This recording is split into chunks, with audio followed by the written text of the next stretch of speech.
Hey, tea sippers. Finna go give me my food while y'all come in. We can get started. Let me see.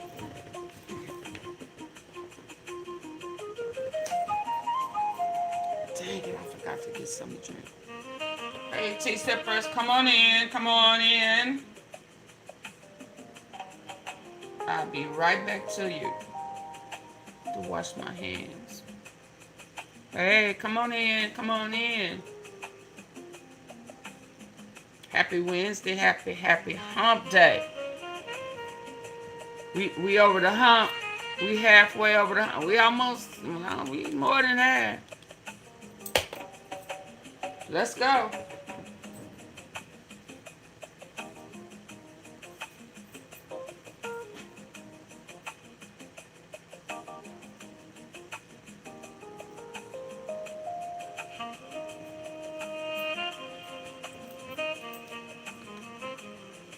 Please come in hitting the like button.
Have you lost or broken your key fob?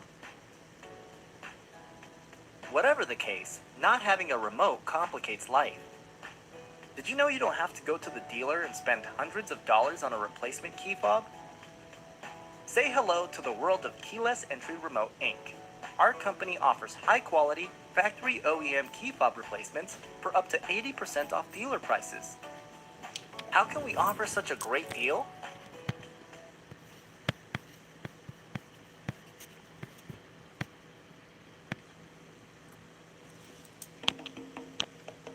Hey, Be Rich. Let me see.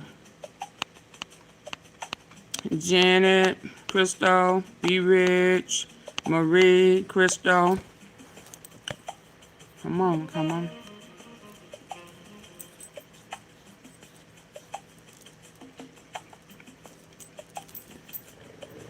Let me get me a plate together and I'll be right back.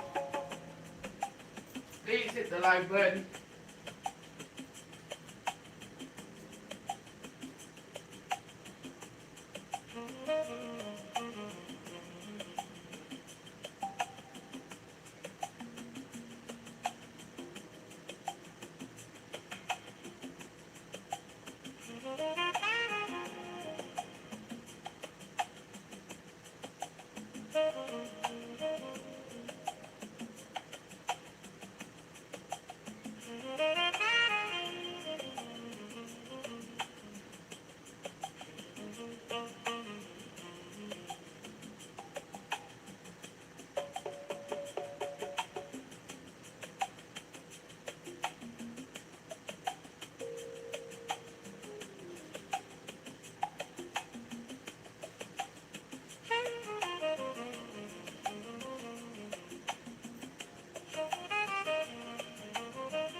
Y'all ready?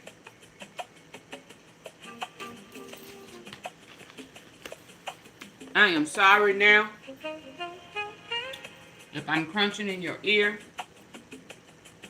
Oh, I got the sour sap. Hey, Belinda. Can I speak to Janet? Hey, Janet. Okay, let's get started. Now, I haven't been starting off with the prayer, and I probably can say my attitude and disposition probably can show that. My patience have ran thin. So I think I think it would be a good idea to hey, Leroy, to start with a prayer. Oh, what y'all think? Let the brother pray for us.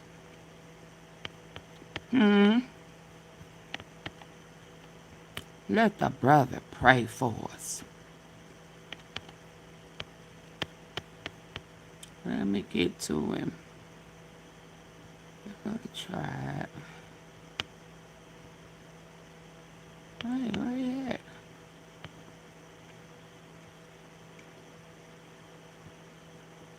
I can always have stuff lined up. And just as good as when I go back to find him. It ain't there.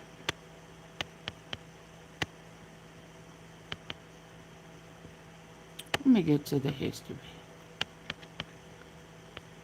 There go Auntie Faye. I've been clowning with them little things, ain't I? Been clowning my little butt off.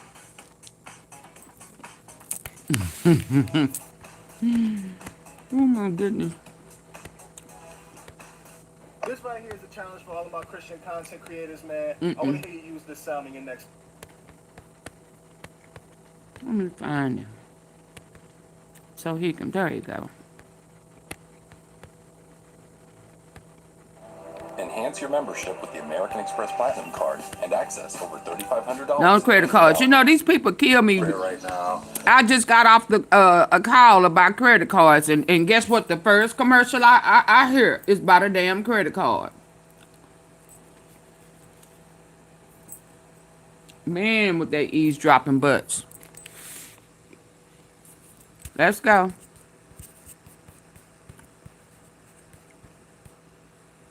$22 people in, only 10 likes. Get the likes up. Can I pray for your Wednesday? Yeah. Dear God, I pray for the person listening to this prayer right now. God, I pray that today you would pour out overwhelming love and blessing over them. Your word says in Psalm 139, verses 1 and 2, you have searched me completely. And you know me. You know when I sit, when I rise. You perceive my thoughts from afar. Thank you for knowing them completely and for loving them completely anyway. John 14:27 says, peace I leave with you, my peace I give you.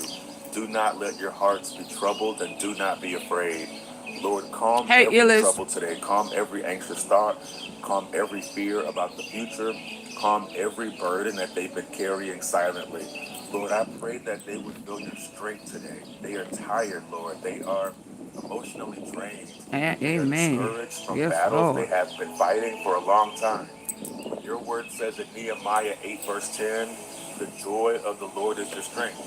So let your joy strengthen them today. Let your presence refresh them today. Let hope rise inside of them. Let them know that they are not walking their life alone. Lord, I pray Isaiah 43, verse 2 over them. When you pass through the waters, I will be with you. When you pass through the rivers, they will not overwhelm you. God, no matter what they face today, let them remember that you are with them in it. In the stress, you were there. In uncertainty, you were there. In the waiting season, you were there. Father, I pray for wisdom today. Your word says in Proverbs 2, verse 6, for the Lord gives wisdom. From his mouth come knowledge and understanding. Give Man. them wisdom beyond human understanding, wisdom in parenting, wisdom in relationships, wisdom in leadership, wisdom in their finances, wisdom in moments where they feel uncertain and unsure. Guide their steps today, Lord. Close every door that is not from you and open every door that aligns with your will for their life. Father, I pray against discouragement. The enemy wants for them to feel defeated, hopeless, and exhausted. But your word says in Galatians 6, verse 9, let us not grow weary in doing good, for at the proper time we will reap a harvest if we do not give up. Help them to not give up, even when progress feels slow, even when prayers seem unanswered, even when life feels unfair. Remind them that you are still working behind the scenes. Lord, I pray that today they would walk in love. Help them to be patient with others. Help them to forgive quickly. Help them to speak life and encouragement. Let them reflect the heart of Jesus everywhere they go. Father, your word says in Ephesians 4, verse 2, be kind and compassionate to one another, forgiving each other just as Christ forgave you. Teach us to love people the way that you love us. Lord, I pray over their mind. Protect them from negativity, comparison, bitterness, and fear. Romans 12, verse 2 says, be transformed by the renewing of Of your the mind. minds. Renew their Ooh, minds today. Lord. Fill their thoughts with truth. Fill their heart with gratitude. Fill their spirit with faith instead of fear. Y'all know I'm Father, I big. pray Ooh, over their sorry. family and their loved ones. Cover them all with your protection. Keep them healthy. Keep them safe. Strengthen every relationship that has been strained. Bring healing where there has been pain and unity where there has been division. Lord, I pray for all the moments that they feel weak or unseen. Remind them today just how much you love and care about them.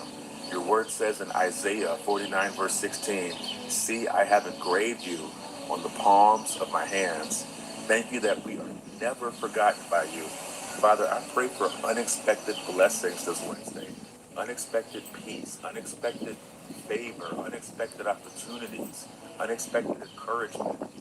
Let today contain reminders that you are still moving in their life. And if today becomes difficult, remind them of Psalm 46, verse 1. God is our refuge and strength, an ever-present help in trouble. You are their refuge. You are their strength.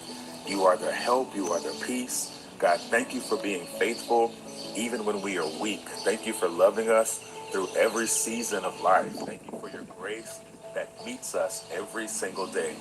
We place this Wednesday firmly into your loving hands, God. I thank you for all that you have done, all you were doing, and all that you continue to do in our lives. And I pray all these things in the mighty name of Jesus. Amen. Have a blessed Amen. Wednesday. Ooh, I hope that helped somebody because it sure helped me. Woo, Lord. Y'all know I'm big on the renewing of the mind. Y'all know I'm really, really big on the renewing of the mind. I see Illis is in here talking about Cuba. You know. Yeah, talking about Cuba. He needs some more money. He needs another out. He needs another robbery, theft. He's stealing. And he trying to keep the heat off of him. Let's blows the whistle on Trump health. Trump exposed call with Netanyahu. Oh, let me hear this one first. I'm trying to, let me see something. Some stuff been Get pop. the asbestos, everybody. Bibi's hair is on fire. That's right. The Israeli Prime Minister is lashing out at Donald Trump this morning after a very tense secret phone call to discuss the future of the Iran war. If you thought the war was over, or if you had any doubt that Netanyahu is the one calling the shots and just dragging President Rotting Vegetable along for Yeah, he the puppet. ride, well, you have your proof. It's Burn, Baby Burn, coming up next here on The David Reddish Show.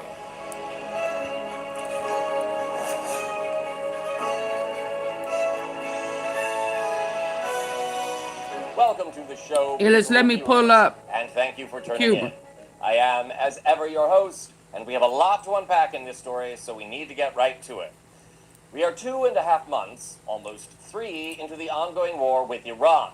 Though President Chickenhawk and his drunkard Defense Secretary Pete Hegseth continue to claim that there is a ceasefire in place, hostilities continue, and the Strait of Hormuz remains closed.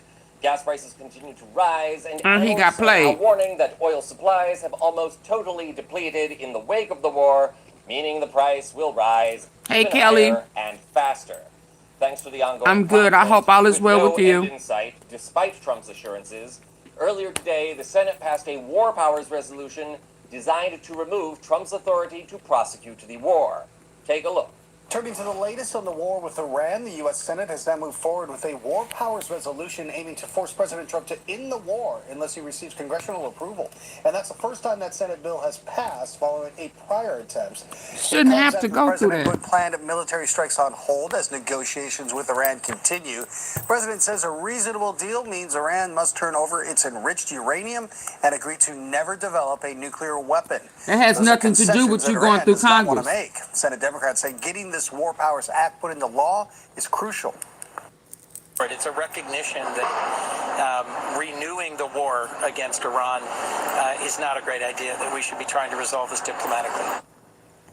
4 Republicans joined all but one of the Senate's Democrats to pass that measure, and this is just the first step in passing the resolution. However, Trump is expected to veto the legislation if it does pass.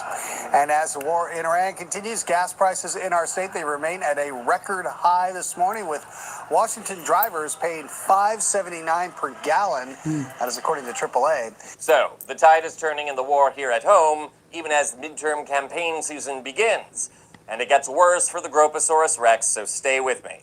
By the way, we included that last bit about rising gas prices in Washington just so I could reveal that gas is teetering just below $7 per gallon in my neighborhood. And Trump thinks suspending the gas tax will help that? It's a stupid idea, since the retailers will just raise their prices to compensate. It's a bailout to gas stations, for goodness sakes. But again, I digress. The wild card in the ongoing Iran war remains the nation of Israel, which, much to Trump's chagrin, has continued to expand the war and launch attacks on Iran, continued to as play well in as his the neighboring nation of Lebanon. So again, hostilities have not ceased. For Trump to get any kind But of he peace wants to treaty be a in part place, of the he New will need to World rein in Order. the Israelis and Netanyahu, who, we should note, also convinced Trump to go to war in the first place. Right. Now, in a late-breaking story, we've learned that Trump and Netanyahu had a secret phone call last night to discuss the future of the war, and in short, it did not go well. Take a look at this. This morning, Axios reports that the call between Trump and Netanyahu quickly turned heated last night, with one source saying, quote, "Bibi's hair was on fire after the call," close quote. Apparently, the pair discussed Trump's wanting to offer a letter of intent to Iran at the behest of the countries trying to mediate a peace settlement: Saudi Arabia, Turkey, Qatar, and Egypt. Trump's push at the moment is to sign a separate peace deal with Iran and then begin 30 days of negotiations to decide the You're future not of Barack Iran's Obama. nuclear program and the Strait of Hormuz, which Iran has seized during the hostilities. According to the same report, Netanyahu remains skeptical about the negotiations and wants to resume the war to further degrade Iran's military capabilities and destroy civilian infrastructure. He also wants to continue the war in Lebanon, where he has annexed a large portion of land to act as a buffer zone between Lebanon and Israel, and where he continues to attack civilian targets under the auspice of fighting Hezbollah, an Iran-backed terrorist group. Iran has previously said to end the war with the United States, Trump must also get the Israelis to cease hostilities.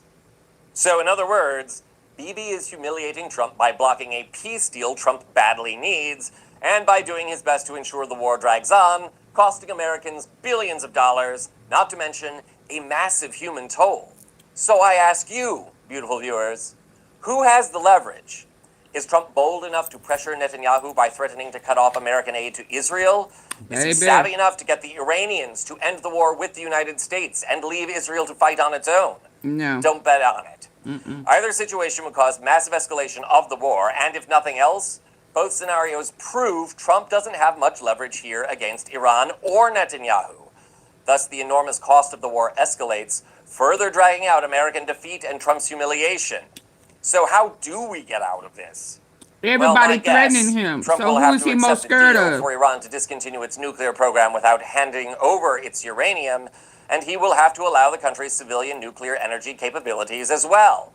And Trump will have to get tough with Israel to get Netanyahu to quit his expansionist moves and war crimes. Right. The fact is, Bibi needs this war to stay in power and avoid prosecution in Israel And just Trump- as badly as Trump needs a Right. deal to end it, lest he further bankrupt our government, let our service people die, and cause our prices to soar. This is a no-win situation for President Taco.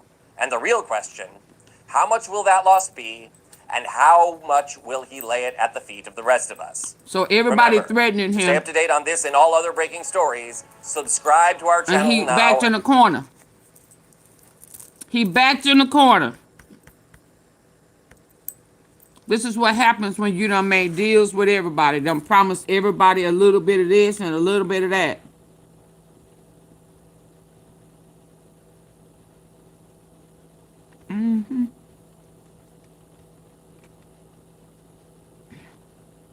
Let's hear from oh boy. Oh, that's about Greenland. Did my system reset on its own?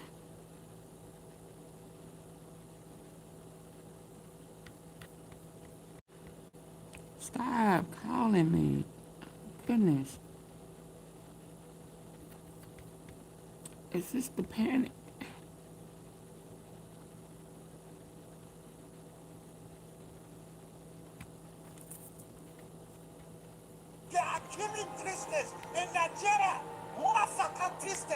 Boko Haram and other ISIS jihad. With a possible reignition of the war on Iran, that could happen the moment President Trump says go. It is day 43 of the ceasefire on life support, as I put it, and the White House says the U.S. military is locked and loaded if talks with Iran fail. I'm Harris Faulkner. You are in the Faulkner Focus. Here is Vice President J.D. Vance.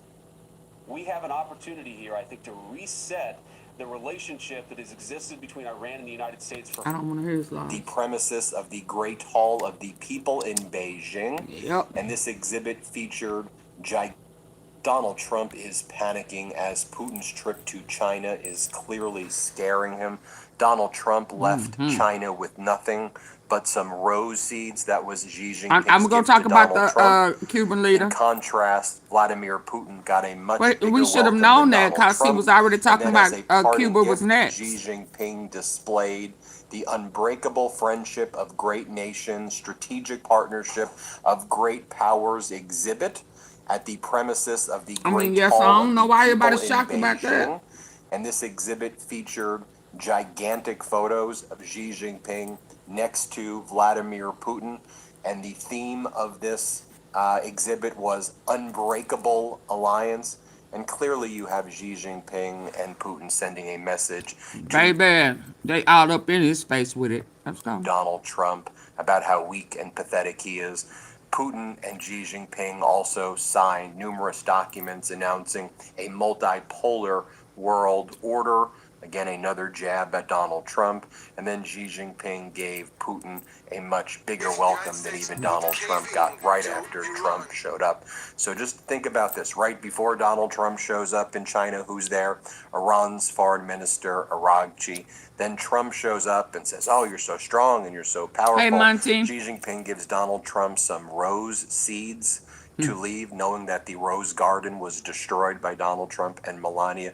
Then Putin shows up immediately, and then Xi Jinping builds out this entire exhibit called Unbreakable Alliance. So Donald Trump was asked about it. What do you make of Xi Jinping's meeting with Putin that just took place? And Donald Trump was on the tarmac earlier today. Here's what he had to say. Let's play this clip. What do you make of President Xi meeting with Putin this week? Well, he told me he was going to. I think it's good. I get along with both of them. But I think it's good. I don't know if the ceremony Is he is sick quite as again? They don't brilliant as change mine. the I think we topped them. I think we topped It's your them. birthday, Janet? Good team. But no, I get along with Putin. I get along with everybody. This but is your a husband is this and a a few others. different On the Iran deal, would you be open? And clone? then Donald Trump said, but look, folks, I'm 99% approval in Israel. So after being president in the United States, I think I'm going to run for prime minister of Israel. That's where he was thinking I'm about right now prime at minister. Oh, he's 99% gonna take in Bibi Israel. I can run for Netanyahu's prime job. minister, so maybe after I do this, I'll go to Israel, run for prime minister. That's Had a where he poll was this leaving morning, to go I'm anyway, y'all. 99%. I've been trying to tell y'all that he was gonna bankrupt the U.S., leave us destitute, and he's gonna go over to Israel and live and build. Didn't I tell y'all that's where he was gonna go? So I guess Bibi Netanyahu pissed him off, and he gonna take Bibi Netanyahu's job. They gonna take him out the same way they did Charlie Kirk.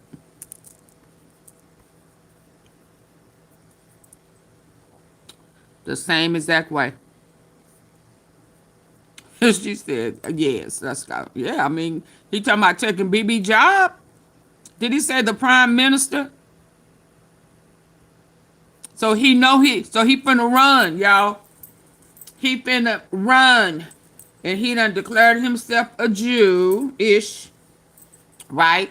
So even with grape charges, yeah, they have immunity over in Israel because that's a part of their doctrine. I get along with everybody. Y'all but seeing your the picture now? Let's go. husband and a few others. On the Iran deal, would you be open? And then Donald Trump said, but look, folks, I'm 99% approval in Israel. So after being president in the United States, I think I'm going to run for prime minister of Israel. Here, play this clip. I'm right now at 99% in Israel. I could run for prime minister. So maybe after I do this, I'll go to Israel, run for prime minister. How can he Had a poll run this morning. I'm for 99%. prime minister in a So foreign that's good. country? But Now, Donald Trump is scared about a lot of things this morning. Absolutely. And so we saw a major market manipulation take place today. It takes place every day under this regime, but this one was fairly flagrant and blatant. Let me show you what went down. So we learned earlier this morning, as Joe Weisenthal and others reported, the U.S. Strategic Petroleum Reserve just saw its largest one-week drawdown in history, both on an absolute basis and on a percentage basis. This is not good. U.S. crude oil inventories fell by 17.7 million barrels last week. Again, that's the largest drawdown in history. And this drop was announced 15 minutes after an anonymous Pakistani report talked about an imminent United States and Iran peace agreement. And again, this appears to be coordinated market manipulation. This kind of Pakistani-linked source to a media outlet called Al-Hadath said the following, and then it got picked up on the various news wires, and this brought down the price of oil at the time that we learned of this historic and devastating drawdown of Another petroleum distraction. reserves. Absolutely. This is what we learned. But So he's this is telling what you the Wire headline read. what he's planning on Possible doing now. Washington-Tehran deal nears finalization. Work is underway to finalize the text of a Washington-Tehran agreement, according to Al-Hadath sources, with negotiations reportedly advancing in earnest. Sources say a final deal could be announced within hours if Pakistan's army chief does not travel to Iran, suggesting key diplomatic steps are nearing completion. And what did that do? You see U.S. oil prices fall about 7% to 10%. To about $97 per barrel. As you know, you have that announcement, and Donald Trump's like, we're moving closer, but let's look at what's actually happening, right? Take a look at what's happening in Iran. Their parliament leader, their lead negotiator, MB I don't think Ghalibaf, MAGA just even said the trusts him following enough. I this think morning. he is reneging Enemy on movements, MAGA. both overt and covert, indicate that they are seeking a new round of war. The people should be assured that our military forces have used the ceasefire knows? opportunity in the best possible way to rebuild and strengthen their capabilities. We will You make see the them enemy numbers? regret any renewed aggression against Iran. Also, Ghalibaf says, he It quotes is here sad. J.D. Vance's Hillbilly Elegy, chapter 11, quote, we felt trapped in two unwinnable wars, and a disproportionate share of fighters came from our neighborhood. And then Ghalibaf says, Hillbilly 2 Yep. incoming. America's poor and forgotten will foot the bill for the broligarchs, Diamond, the Demon, and the Beltway war merchants. Donald Trump on the tarmac again, moments ago. He goes, I'm in no hurry when it comes to this war. I'm in no hurry. Oh, the midterms, I'm in no hurry. Here, play this clip right here. Here's He'll a true lie. story about a grocery store that's making healthy and He'll lie. sustainable living the new normal. Nick's mom, this is Nick, by the way. On the Iran deal, would you be open to a limited deal Oh my God. Let me get off of this.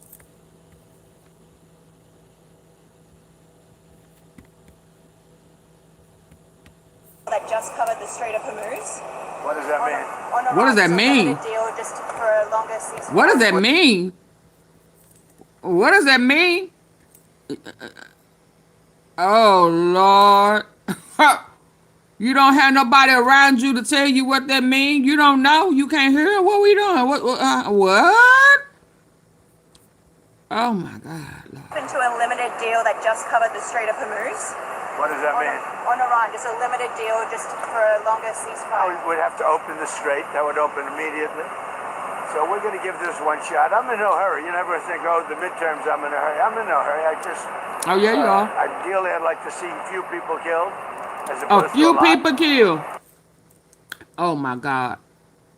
A few people killed. Yeah, you're in a hurry. You already planning on leaving to go in your dual citizenship and live in Israel and run for a prime minister to take Bibi Netanyahu's job. What?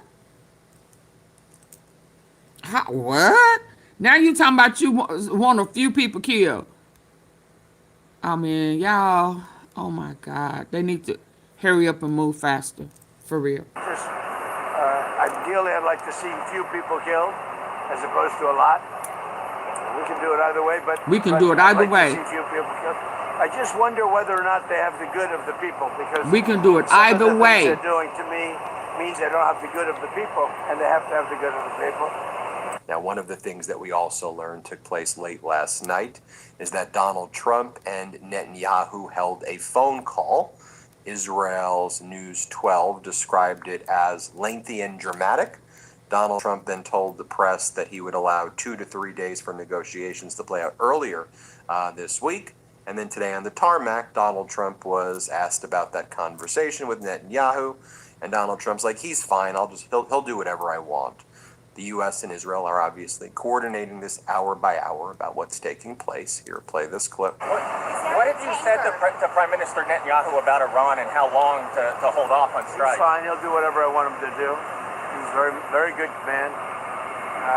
He'll do whatever I want him to do, and he's a great guy. To me, he's a great guy. Don't forget, he was a wartime prime minister. Then a reporter asked Donald Trump, are you worried about any of, I know you, big priority for you right now is the ballroom funding, and we see a lot of MAGA Republican supporting it, but we also see some Republicans who are a little bit worried in the Senate about giving all this ballroom Trump money. won't last What long. do you Nope. what do you make of it? And Donald Trump's like, look, this is for our military. The ballroom is for our military. It's a strong military position Hit the for likes our up, people y'all. that we do this ballroom. Come in hitting the like Strong button. military position? Come on. What are we even talking about here, folks? There's so many people here in the United States who are struggling and suffering, and you have all of this taking place. Let's play this clip. Are you worried about ballroom? Some of them don't know how to win. I know how to win. I think I've proven that, haven't I? No, you still. Are you worried about the ballroom funding, Mr. President? speculation that could be. The ballrooms are being built. I'm building the ballroom. You saw it yesterday, right? Yeah. We're building a great ballroom. It's been needed. It's a very military Yeah, he's complex. sick, or The roof this is a actually different drone clone. port. The roof of the ballroom is a drone port, and it gives great safety to everything below. It's good. We're building a really great ballroom, Do he but have? it's also a military strong. Who is this black person back here? Is this the driver? Is this the Uber? Hold on. What we doing? Sheba, what you doing? Is she black? Is she black?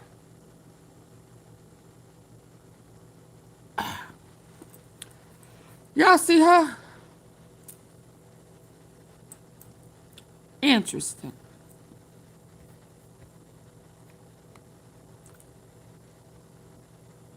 Interesting. I thought he didn't like black people. So what you doing with Sheba?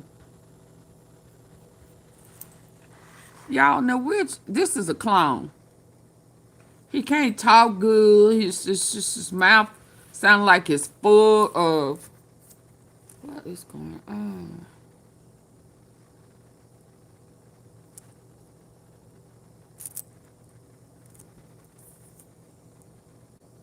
Hold on, y'all.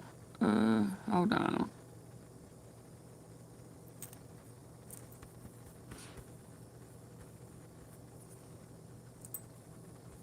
I need for y'all to get the likes up. Just a clone. Yeah, he sound crazy to me. It's good. We're building a really great ballroom, but it's also a strong military position for our. Why do you need our to people. have a military position on the White House? Never have happened before. Why do you need? Look at his mouth. Why do you need the military right there? You scary. You done got some threats, haven't you? Huh? You done have some threats. Let's go. Here's something most people aren't told about their credit score. It's not just whether you pay your credit cards, it's when you pay them. Baby. And more money in your pocket. And this is I where was it gets late interesting. because I You was can see talking to your Scooter. full credit picture in one place. Hold on. Y'all get the lights up. And, yeah. He found out his credit score today. He didn't know that I had set him up to have a good credit score. You know, my plan was when he graduated from college and he was talking about this, he's been talking about wanting to move to a foreign country for years. And although I was like, boy, I'm not going to let you do that by yourself. Like I could stop him, but that was his plan. So I had, now what's funny is that when all of this started popping off last year, I was ready to go. We had started looking at leaving the country, baby. Yeah, but anyway, I had set him up on my one of my cards, and he was shocked that he was in them sevens.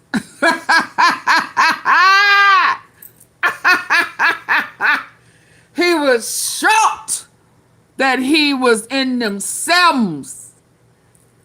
And then when he was like, you know, they showed him what credit card he had, and he was like, no, yeah. And he was like, oh, yeah. He said, I didn't think that you was planning that far in ahead. Really? I was like, I've been having that for a while. He never had the card.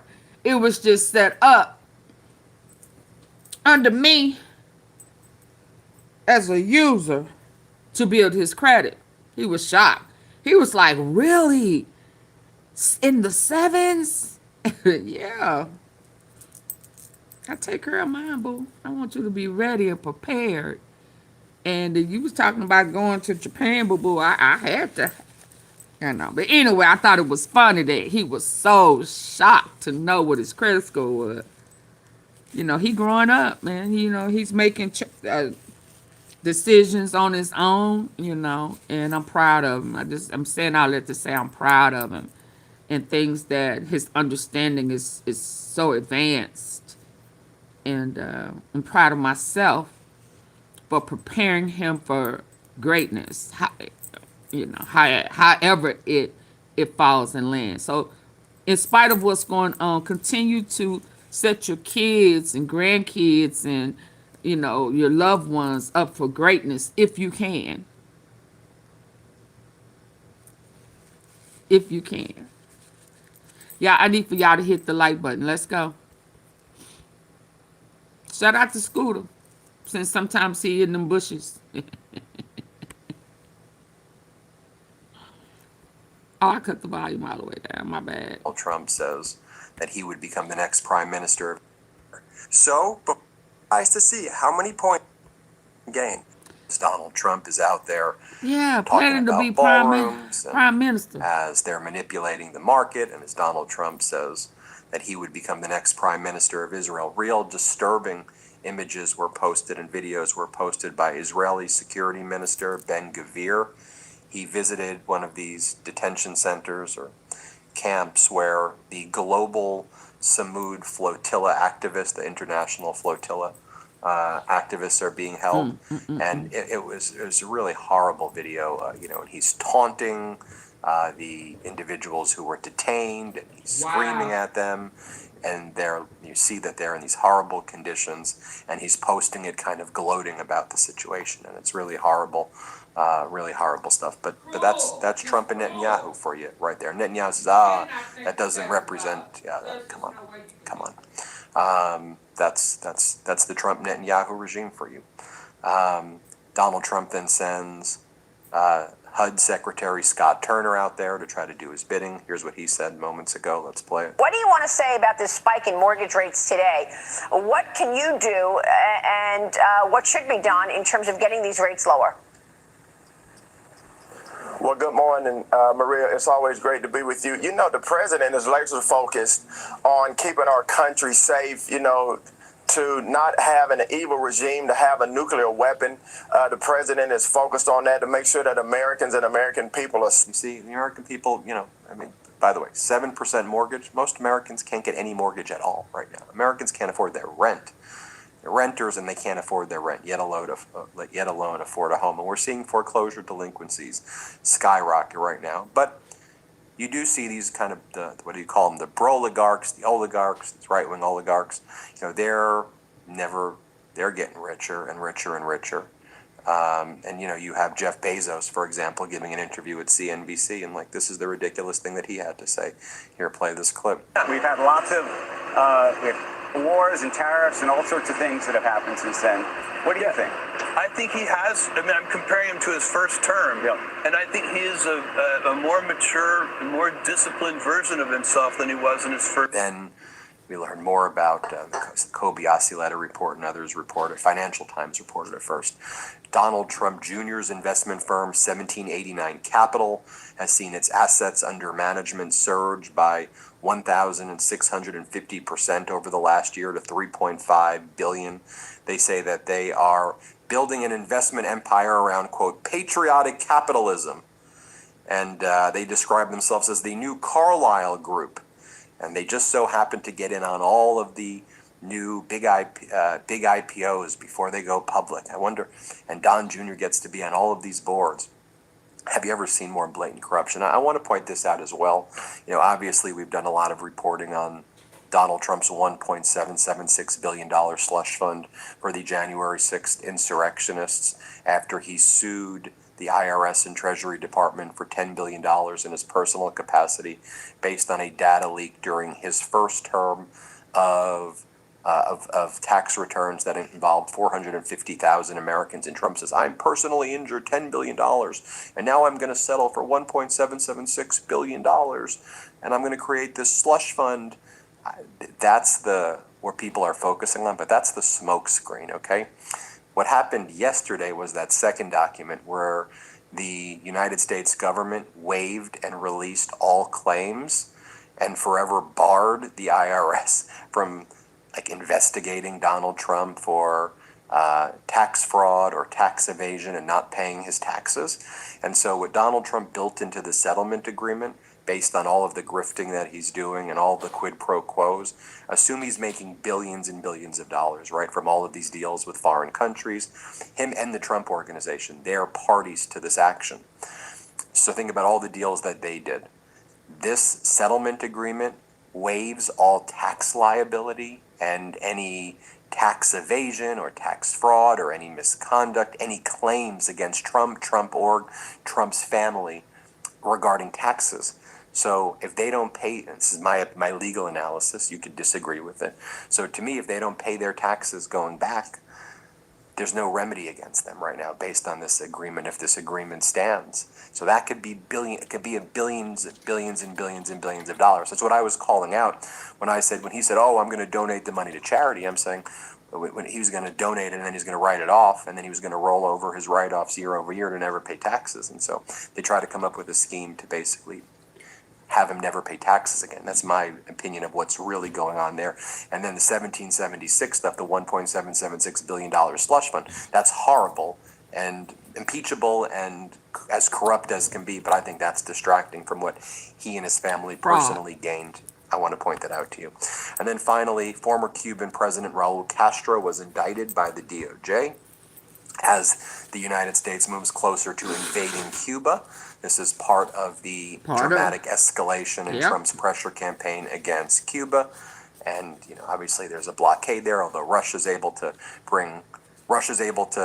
get around the blockade, but other countries, of course, aren't. And yeah, I mean, so if he has already been talking about it, why are we surprised? Why are we surprised? He talked about every country, Venezuela. He started an attack on Venezuela. That was one of the first distractions. He already said that he was going after Cuba. I mean, he has to keep the distractions going. Now he falling out with Bibi Netanyahu. I'm going to touch bases on it, but I'm not shocked, and I'm surprised that we shocked. Anybody over here is shocked. He's been talking about it. He tried Greenland. They shut that down, but hell, he sent somebody over there to, while he was in China, and they put him out. He's trying to get the riches of the land. His plan is, I've been trying to tell y'all, y'all just don't want to listen. I'm a have to say this. A lot of y'all would rather listen to somebody else than to believe me. Yeah, and when push comes to shove, people act like I should be surprised, and I already kind of forewarned you what's going on. So when y'all be shocked, I don't be shocked. He had already said he was going after Cuba.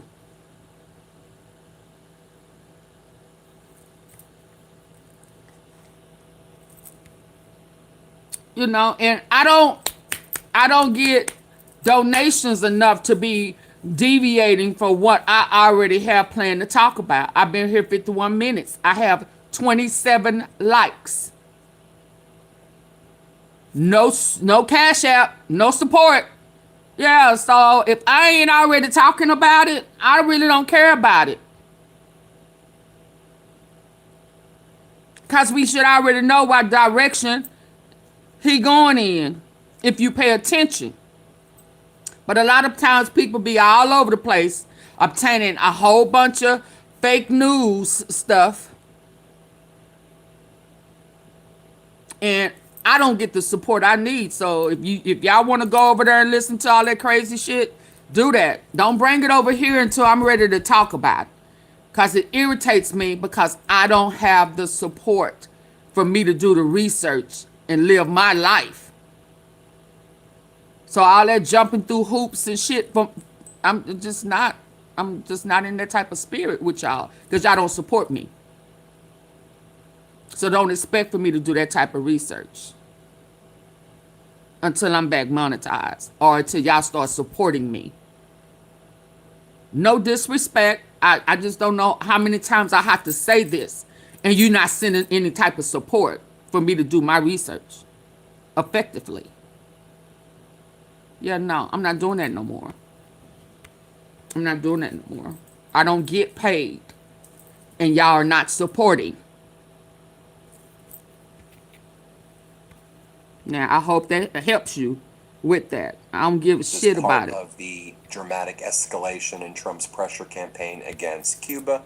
And, obviously there's a blockade there, although Russia's able to get around the blockade, but other countries, of course, aren't. And then the Trump regime says, no, Cuba has drones, and now the drones are going to pose a threat to us, so now we have to invade Cuba. And this is kind of their precursor to invasion. This is the move that they did with Maduro. They indict the leader or the former leader, and then they Still then the use that, and then enrichment. they call the invasion an extraction mission and not a war to try to avoid authorization. All right, so there you have it this morning. We'll keep you posted every step of the way. Hit subscribe. Let's get. Yeah, he was gonna do that to Taiwan to try to him. They have a whole agenda. They're stealing. They're robbers. They're taking land like Christopher Columbus did, taking it and claiming it, and then whitewash the truth.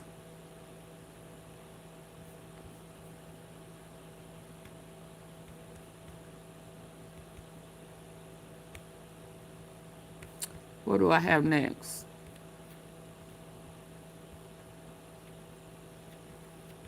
Yeah, I don't want to deviate. And I don't care how many people in here. I really don't.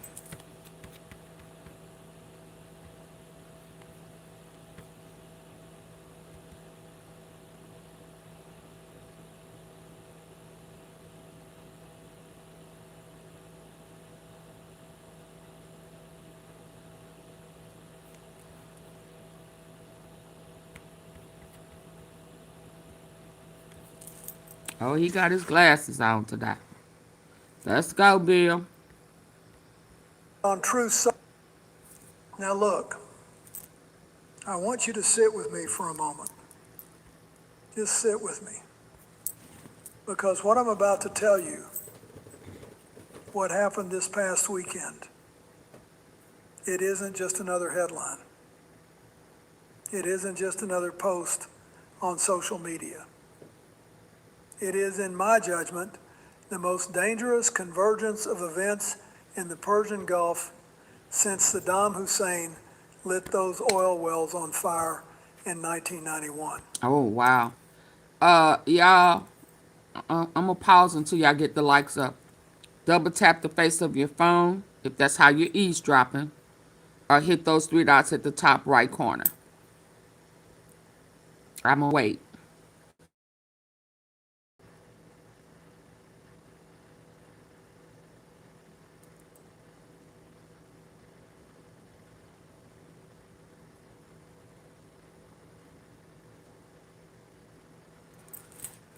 Nobody hit the like button. Okay.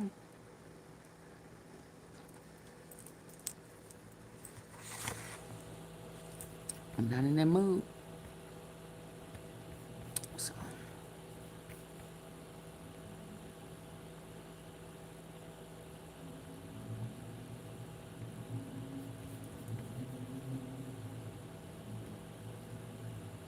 And I lived through that. I was governor of Arkansas, watching that unfold, getting ready to run for president. And I remember thinking, the world is watching to see if America knows what it's doing. Heck no. The world is asking that same question again tonight. Here's what happened in the span of 72 hours. On Saturday, May 17th, a drone struck the Barakah nuclear power plant in Abu Dhabi, the only nuclear facility on the Arabian Peninsula. It hit an electrical generator on the perimeter. No radiation release, thank God, but the message was unmistakable. We can reach your most sensitive infrastructure. The IAEA chief called it unacceptable and he was right. Then on Sunday, the President of the United States posted on Truth Social that Iran better get moving fast or there won't be anything left of them. And we'll come back to that language in a moment, because words have consequences, and not just overseas. Monday morning, 2 teenagers walked into the Islamic Center of San Diego, the largest mosque in the county, and murdered 3 people, including a security guard who likely saved dozens more. They had hate messages written on their weapons. A Oh, suicide note that was staged. referencing racial pride. That's the 5 people FBI. dead total on the first day of Dhul Hijjah, one of the holiest periods in Islam. And this happened here on American soil. They did that In last the year. atmosphere we created. And then Monday afternoon, and this is where things get complicated, the leaders of Qatar, Saudi Arabia, and the United Arab Emirates called President Trump and asked him to stand down from a military strike he had scheduled for Tuesday. Let me say that again. Our allies didn't call to say, "We're with you." They called to say, "Please stop." And he listened. He posted on Truth Social that he'd instructed Secretary of War Pete Hegseth and General Kane to hold off. Now, 64% of Americans already believe this war was the wrong decision. Trump's approval sits at 37%. The Strait of Hormuz is still closed. Oil is hovering near $100. Now look.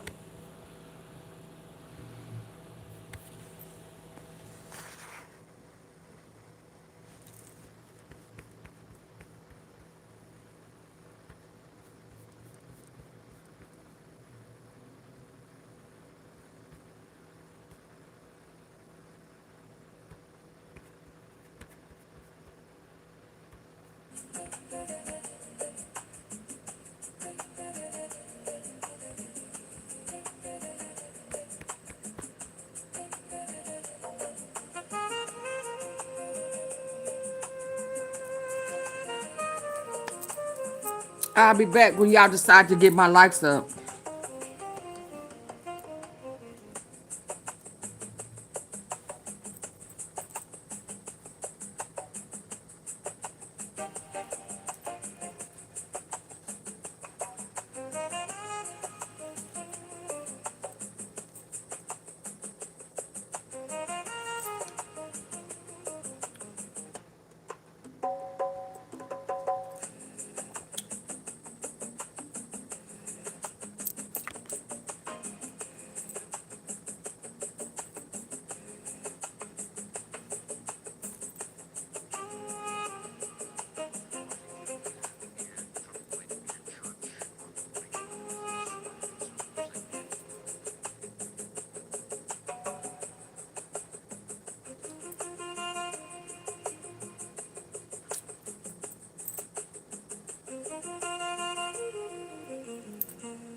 I want you to sit with me for a moment.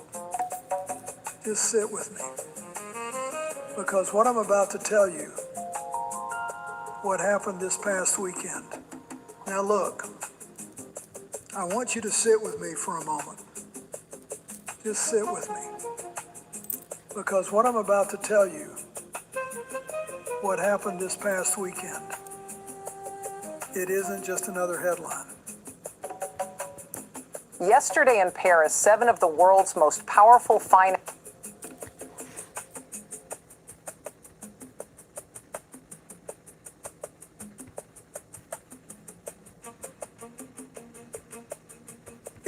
posted on Truth Social that Iran. Now look, I want you to sit with me for a moment. Just sit with me. Because what I'm about to tell you, what happened this past weekend, it isn't just another headline. It isn't just another post on social media. It is, in my judgment, the most dangerous convergence of events in the Persian Gulf since Saddam Hussein lit those oil wells on fire in 1991. And I lived through that. I was governor of Arkansas, watching that unfold, getting ready to run for president. And I remember thinking, the world is watching to see if America knows what it's doing. The world is asking that same question again tonight. Here's what happened in the span of 72 hours. On Saturday, May 17th, a drone struck the Barakah nuclear power plant in Abu Dhabi, the only nuclear facility on the Arabian Peninsula. It hit an electrical generator on the perimeter. No radiation release, thank God, but the message was unmistakable. We can reach your most sensitive infrastructure. The IAEA chief called it unacceptable, and he was right. Then on Sunday, the President of the United States posted on Truth Social that Iran better get moving fast or there won't be anything left of them.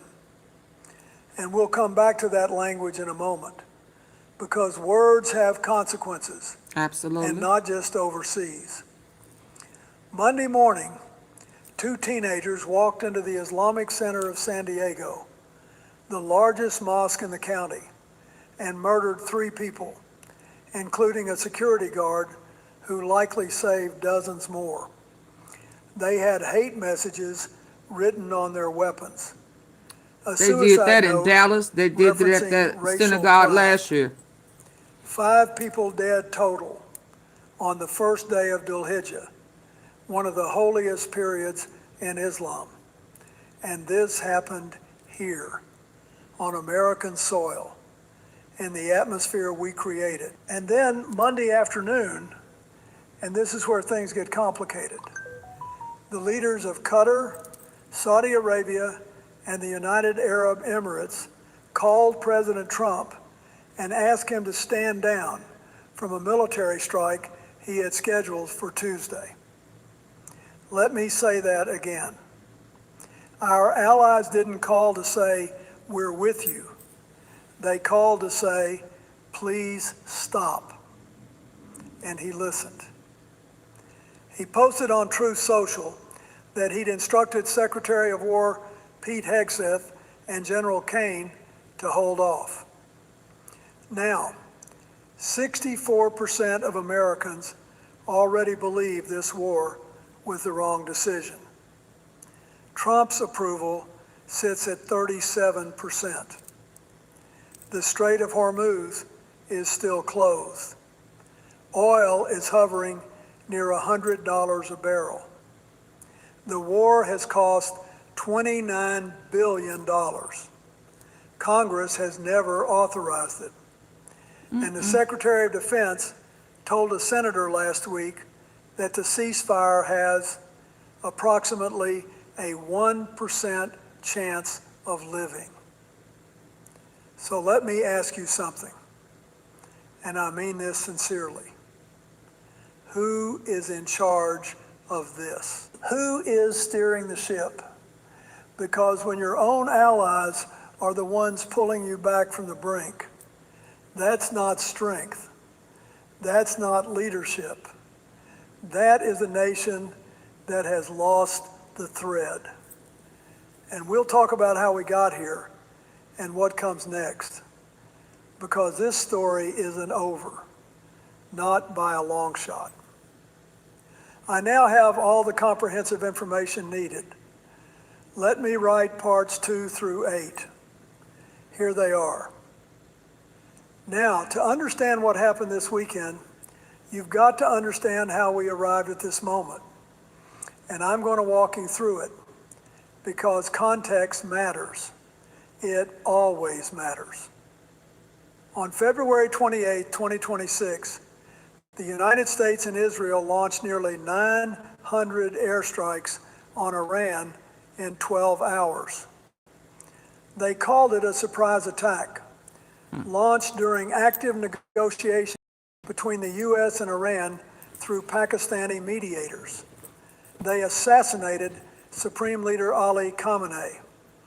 They hit military bases, government buildings, schools, hospitals, and Iran hit back with drones and ballistic missiles aimed not just at Israel, but at U.S. bases and allies across the Gulf: Bahrain, Kuwait, Qatar, Saudi Arabia, the UAE. Now let me tell you something. When I was president, I dealt with Iran too.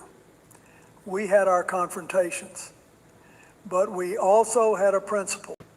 You don't start a war without exhausting every diplomatic option, and you don't launch strikes during negotiations. That's all not out of strength. order. That's a betrayal of the process. Yep.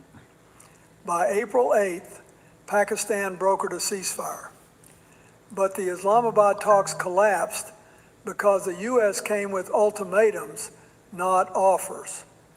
Iran wanted a permanent end to hostilities, a halt to the naval blockade, compensation for damages, and sovereignty over the Strait of Hormuz.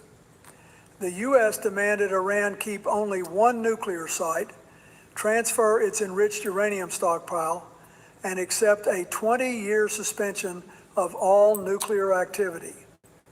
Neither side budged. The ceasefire held, barely, but the Strait of Hormuz stayed closed. Iran started collecting tolls in Chinese yuan for ships to pass. The Powers Act clock hit 60 days, and the administration claimed the ceasefire paused it.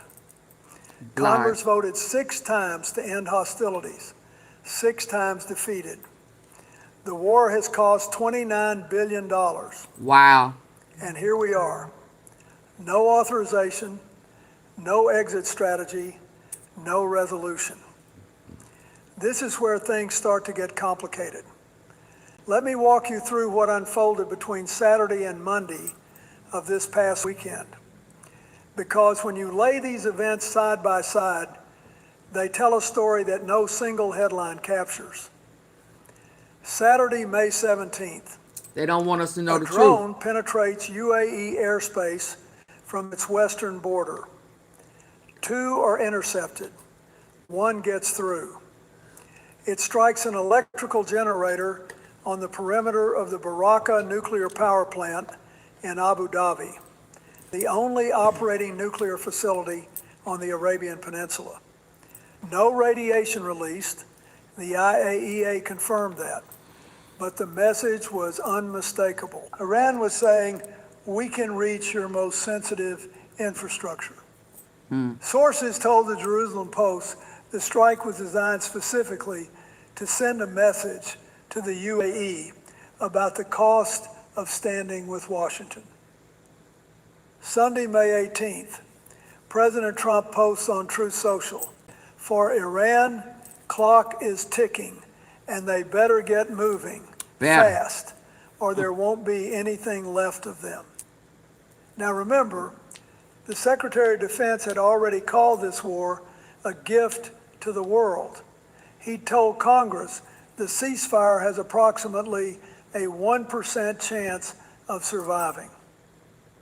Monday morning, May 18th, the first day of Dhul Hijjah, one of the holiest periods in Islam, the beginning of the days leading to Hajj and Eid al-Adha. Two teenagers dressed in camouflage drive to the Islamic Center of San Diego, the largest mosque in the county, Didn't this and happen murder three men outside the building, including a security guard who likely saved dozens of children inside. Both suspects then took their own lives. Trump is the word. A note they left behind contained generalized hate rhetoric. The FBI is investigating it as a hate crime.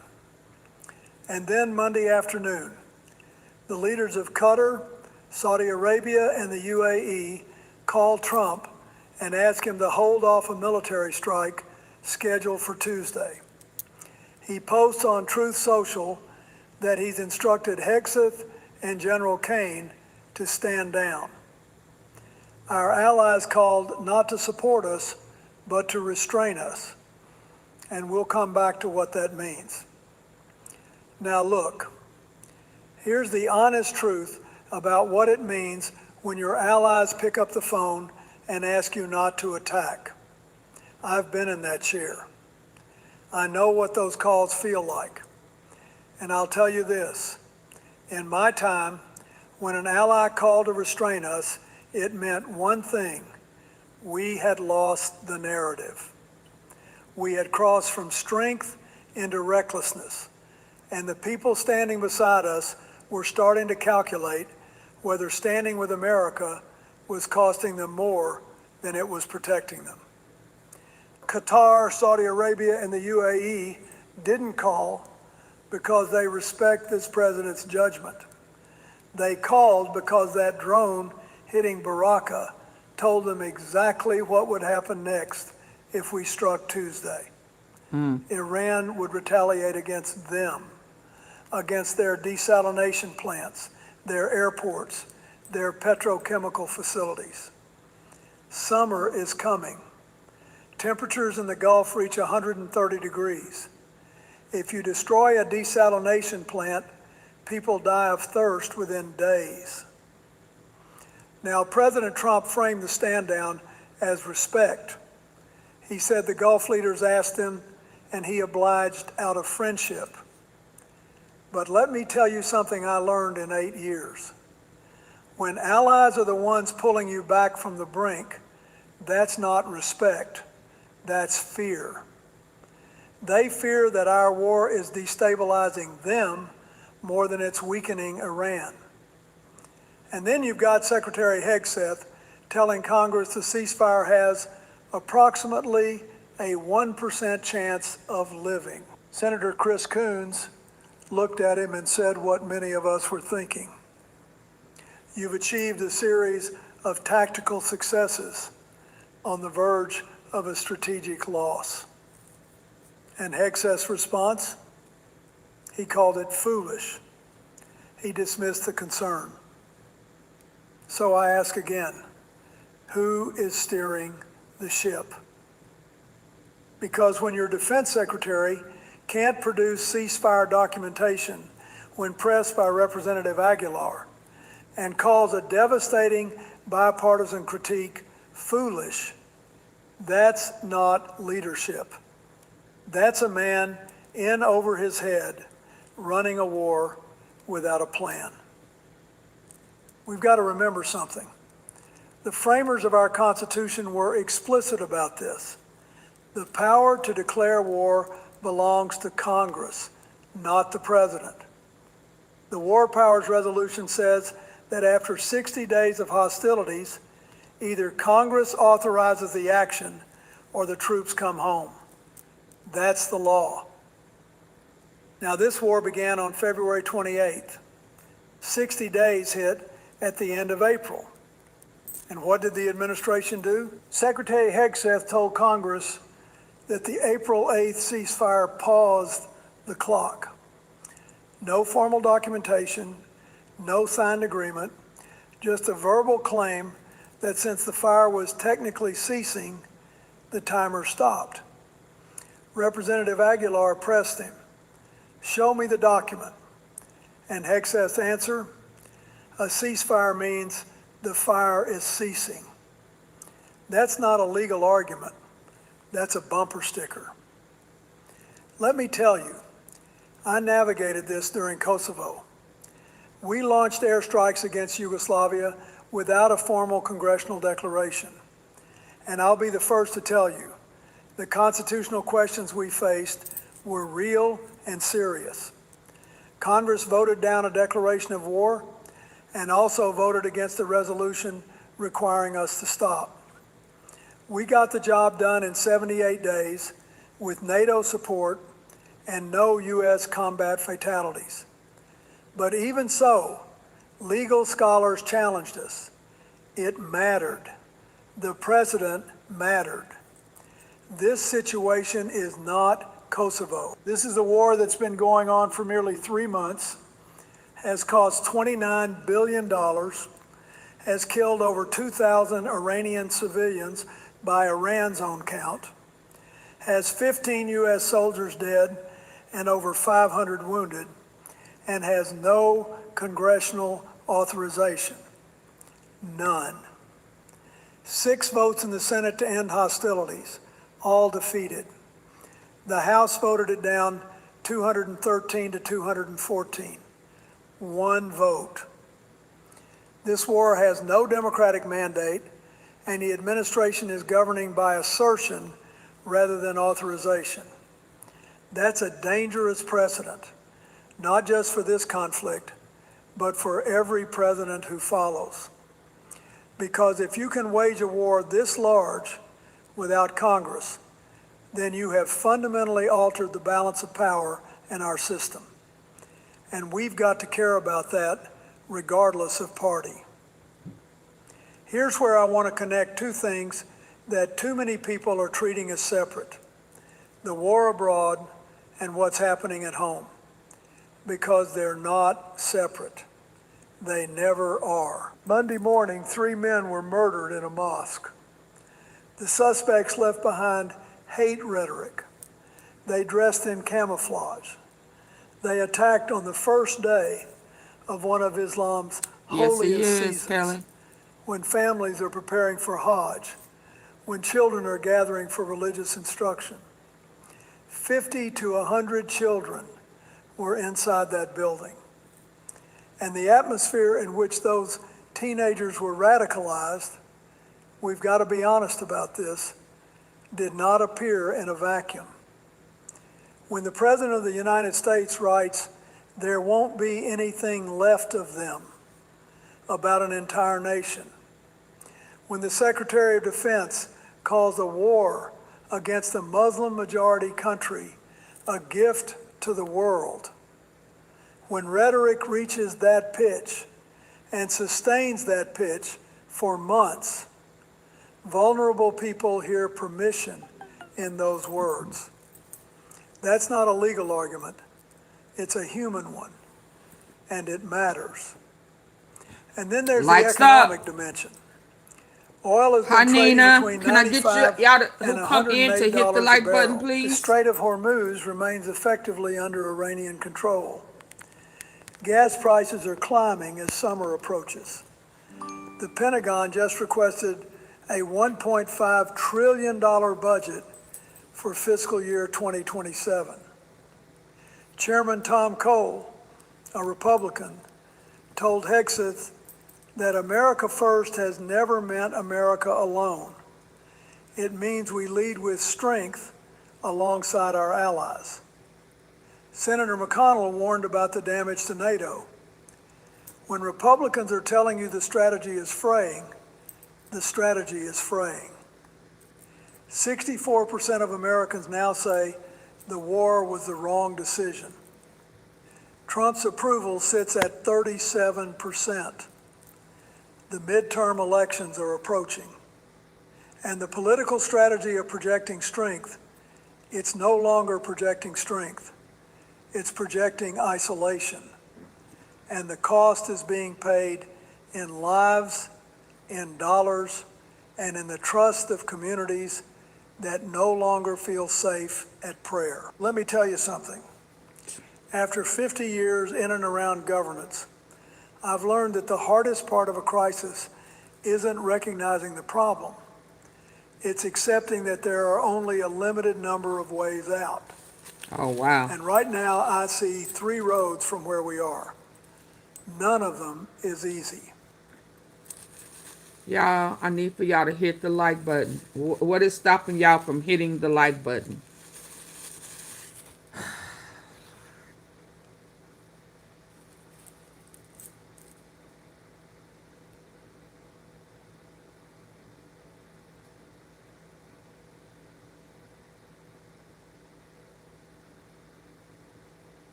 Don't everybody speak at the same time? What is the problem? Either tell me what's going on or hit the like button. Double tap the face of your phone device or hit those 3 dots at the top right corner. What are we doing?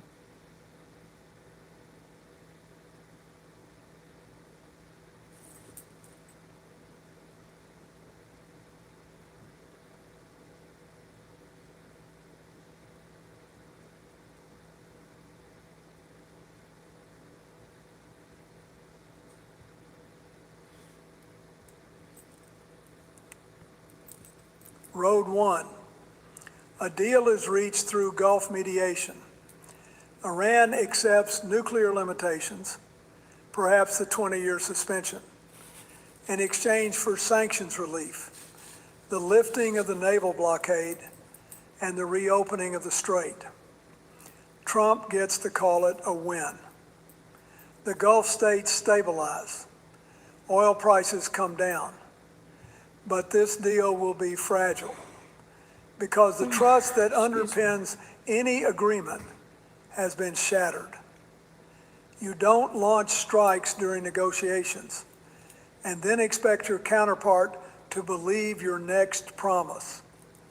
This administration has not demonstrated the sustained diplomatic patience required to hold such an agreement together. Road 2. Negotiations collapse. Trump resumes strikes. Iran retaliates against the Gulf states, their desalination plants, their petrochemical facilities, their airports. The Houthis activate full operations in the Red Sea, creating a 2-front crisis. Oil goes above $130. The global economy enters a supply shock recession. American soldiers die. Gulf civilians die. And the war expands beyond anyone's ability to control it. Road 3. And this is where I believe we are drifting right now. A frozen conflict. Neither side formally resumes war. The ceasefire technically holds, but the Strait of Hormuz remains contested. Oil prices stay elevated. Iran collects tolls in Chinese yuan. The Gulf states begin hedging, not openly breaking with America, but quietly diversifying their security relationships toward China and Russia. Chatham House, Asia Times, and Project Syndicate have all published analyses in the last month showing this shift is already underway. The Gulf states calling Trump to stand down. That's not Road 1. That's the first signpost on Road 3. And Road 3 ends with America's position in the Middle East permanently diminished. Not because we lost the battle, but because we lost the confidence of the people who chose to stand with us. Now look, I want to be fair here. Iran is a genuine threat. I dealt with them. I know what they are. Not the same circumstances. Their proxy network is real. Their missile capability is real. Their willingness to use violence against their own people. We all saw what happened in January 2026, the massacres during the protests. I'm not standing here saying Iran deserves sympathy. I'm saying that strength without wisdom is just destruction. And destruction without a plan is just chaos. Here's what I believe needs to happen. First, Congress must either formally authorize this war or formally terminate hostilities. No more 60-day clock games.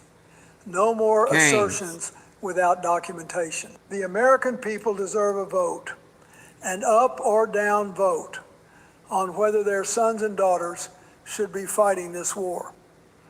That's not a partisan position. That's constitutional governance. Second, we need a genuine diplomatic track, not ultimatums delivered through intermediaries, but sustained, structured negotiations with international backing. The kind of diplomacy that produced the JCPOA in 2015, the kind that requires patience, compromise, and the recognition that your adversary also needs to walk away with something. Third, we need to protect Muslim American communities at home. 3 men were murdered at prayer. Children were in that building. The FBI is investigating it as a hate crime. We need leaders at every level, federal, state, local, to say clearly and without equivocation, this is not who we last year are. around the same time. These communities are part of America. They are our neighbors. They are our citizens, and they deserve to worship in peace. And fourth, and this is the hardest one, we need to recognize that allies restraining you is not a sign of respect. It is a warning. When Qatar, Saudi Arabia, and the UAE call not to join you, but to stop you, that is the international community telling you that your strategy has failed. And a great nation listens to that signal. A great nation adjusts. We are not a nation that wages war our allies beg us to stop. We are not a nation where people get shot at prayer because of the hatreds our leaders stoke. We are better than this, and the world is watching to see if we remember that. Now, we've gotten through hard things before, but only when we were honest about what we'd gotten ourselves into. That honesty starts today. Let me see. Oh man, I didn't catch it.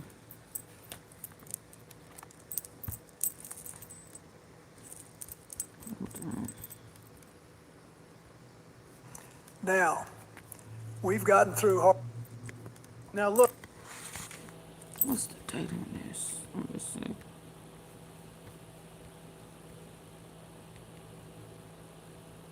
Okay. Look. We I've been know around something long was enough to coming. know Yep.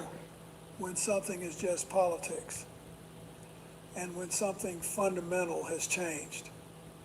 Now look, I've been around long enough to know when something is just politics and when something fundamental has changed.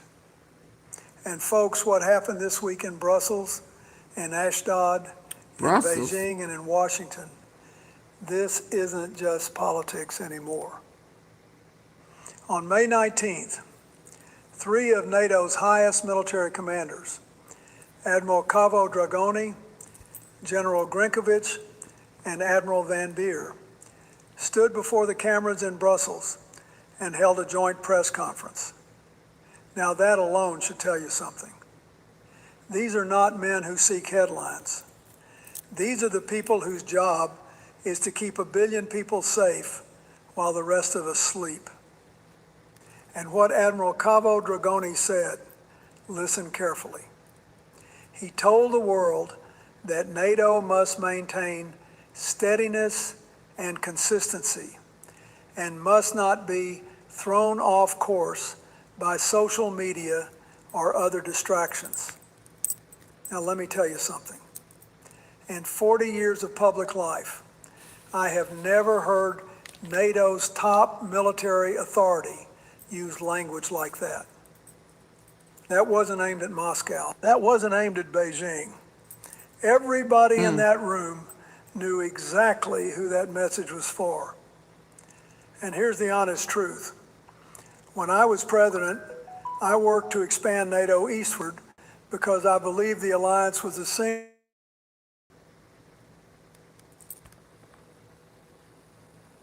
Get the lights up. And here's the honest truth. When I was president, I worked to expand NATO eastward because I believed the alliance was the single greatest investment in collective security the world had ever made. It wasn't charity, it was architecture. It protected us. And now I'm watching that architecture get tested, not from the outside, but from within. We'll come back to that in a moment. Because what happened simultaneously in Israel, in Germany, in Poland, in China, those aren't separate stories. They are one story. And it's a story every American needs to understand. We've got to remember something. NATO wasn't built because we were feeling generous. It was built because we were feeling smart. After 2 world wars that started in Europe and cost American lives, American treasure, American futures, our grandparents said, never again. And the way you prevent again is you build an architecture of shared defense so strong that no adversary dares test it. Now, when I was president, we expanded that alliance. Poland, Hungary, the Czech Republic joined in 1999 because we understood that stability in Europe is American security.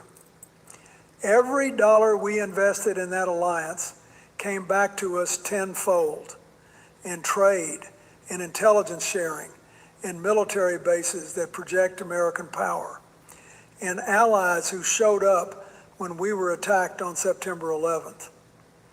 NATO is not charity. It's a force multiplier. The Belfer Center at Harvard called it exactly that, a system that allows the United States to project power globally while sharing the cost. And here's where things start to get complicated. What Ben Gvir did, parading citizens of Italy, France, Canada, Spain, and a dozen other countries on their knees, hands tied, waving an Israeli flag over them, that wasn't just a provocation against those activists. That was a provocation against our closest allies. 14 countries summoned Israeli ambassadors on the same day.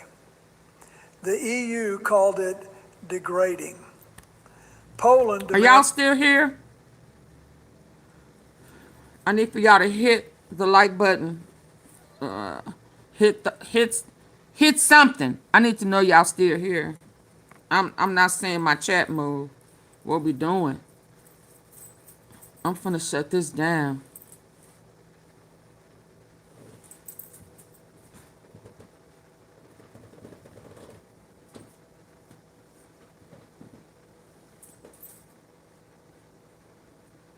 Are y'all still here? Can y'all hear?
Okay.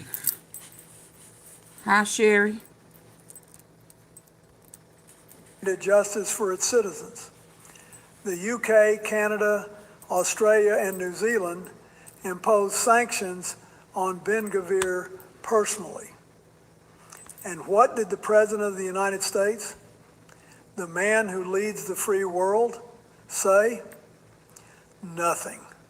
Absolute silence. Now let me tell you, when your allies' citizens are humiliated on camera and you say nothing, that's not neutrality. That's abandonment. And allies remember abandonment. They remember it for decades.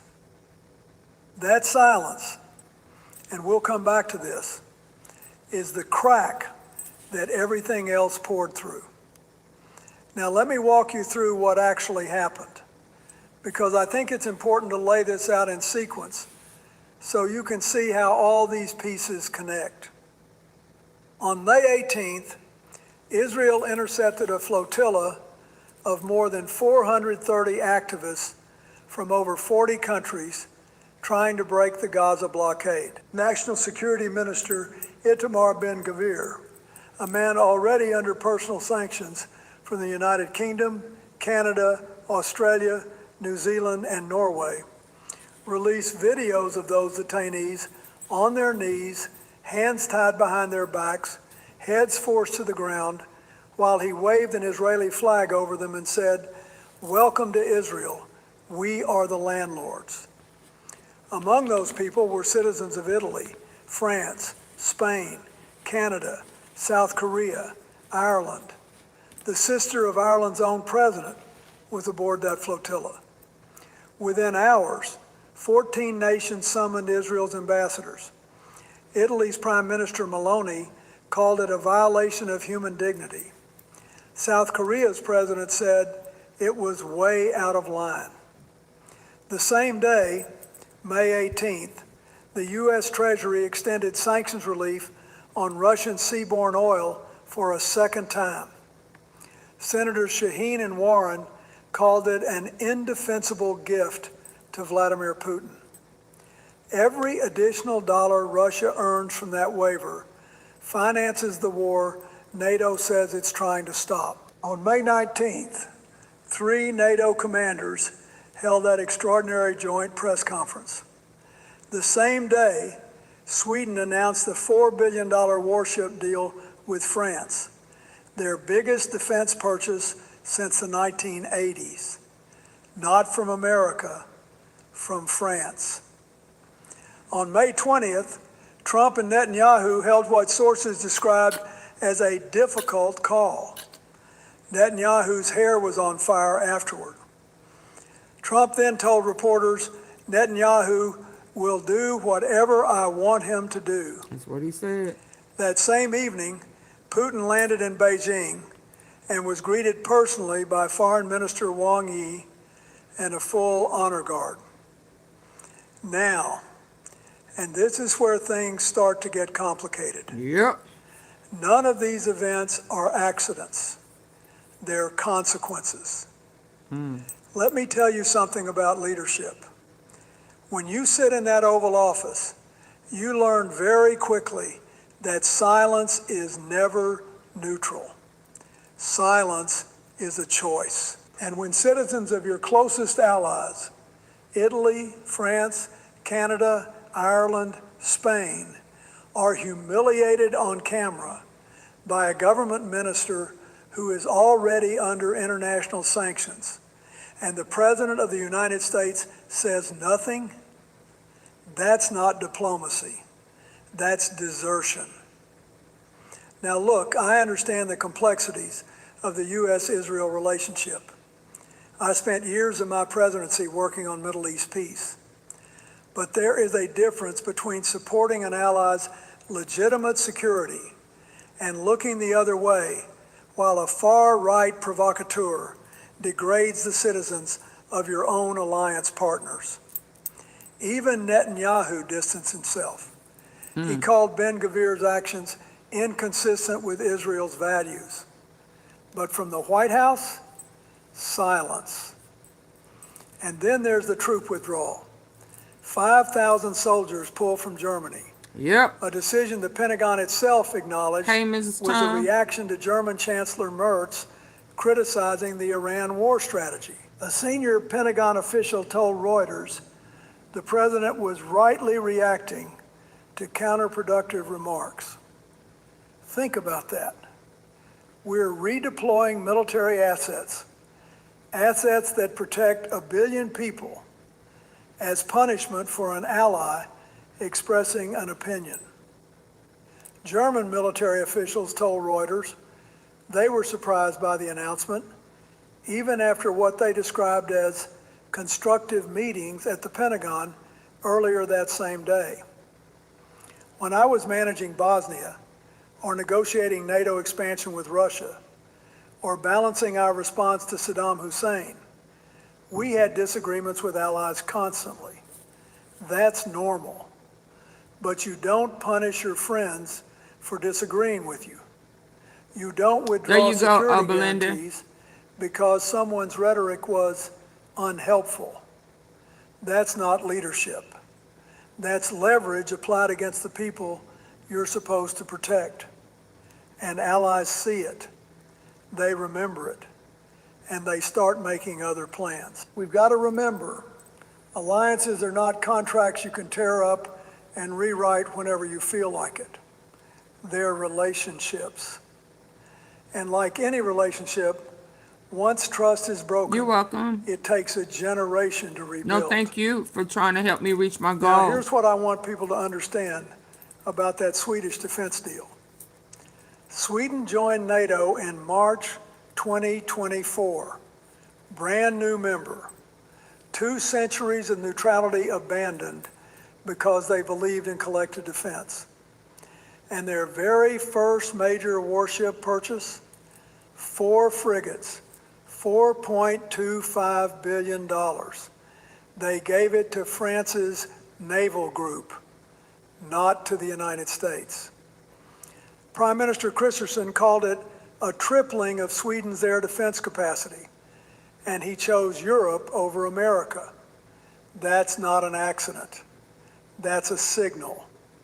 When America's NATO allies start buying weapons from each other instead of from us, that tells you something profound has shifted in how they see the reliability of the United States as a partner. Once that defense industrial realignment happens, once procurement pipelines are redirected, once maintenance contracts go to European firms, once interoperability standards drift apart, you don't reverse that with a phone call. That takes decades to undo. And look at Canada. Since Trump's threats to absorb Canada as a state, his push on Greenland, his envoy demanding military bases, Canada has signed new Arctic defense agreements with all 5 Nordic nations, Denmark, Finland, Iceland, Norway, Sweden. Canada's Prime Minister Carney talks to Finland's president almost daily now about NATO, about Ukraine. They don't want to fool with Trump at all. These are new architectures being built specifically because America is seen as unreliable. Weak. The Danish Prime Minister said it plainly at the Oslo summit. We have to build something new, a world order built on the values we represent. So they down with the New World Order. She wasn't talking about building They're just it not with us. down with Trump leading. She was talking about building it without us. That should concern every American. Here's the honest truth, and I want you to really think about this question. Who benefits from all of this? Vladimir Putin gets a 30-day sanctions waiver releasing Russian crude oil onto world markets. Oil that finances his war machine in Ukraine. Democratic senators called it exactly what it is, an indefensible gift. And the same week, Putin lands in Beijing Thank you. and gets Foreign Minister Wang Yi greeting him personally at the airport. Thank you for your Honor support. guards, children waving flags, the full diplomatic spectacle.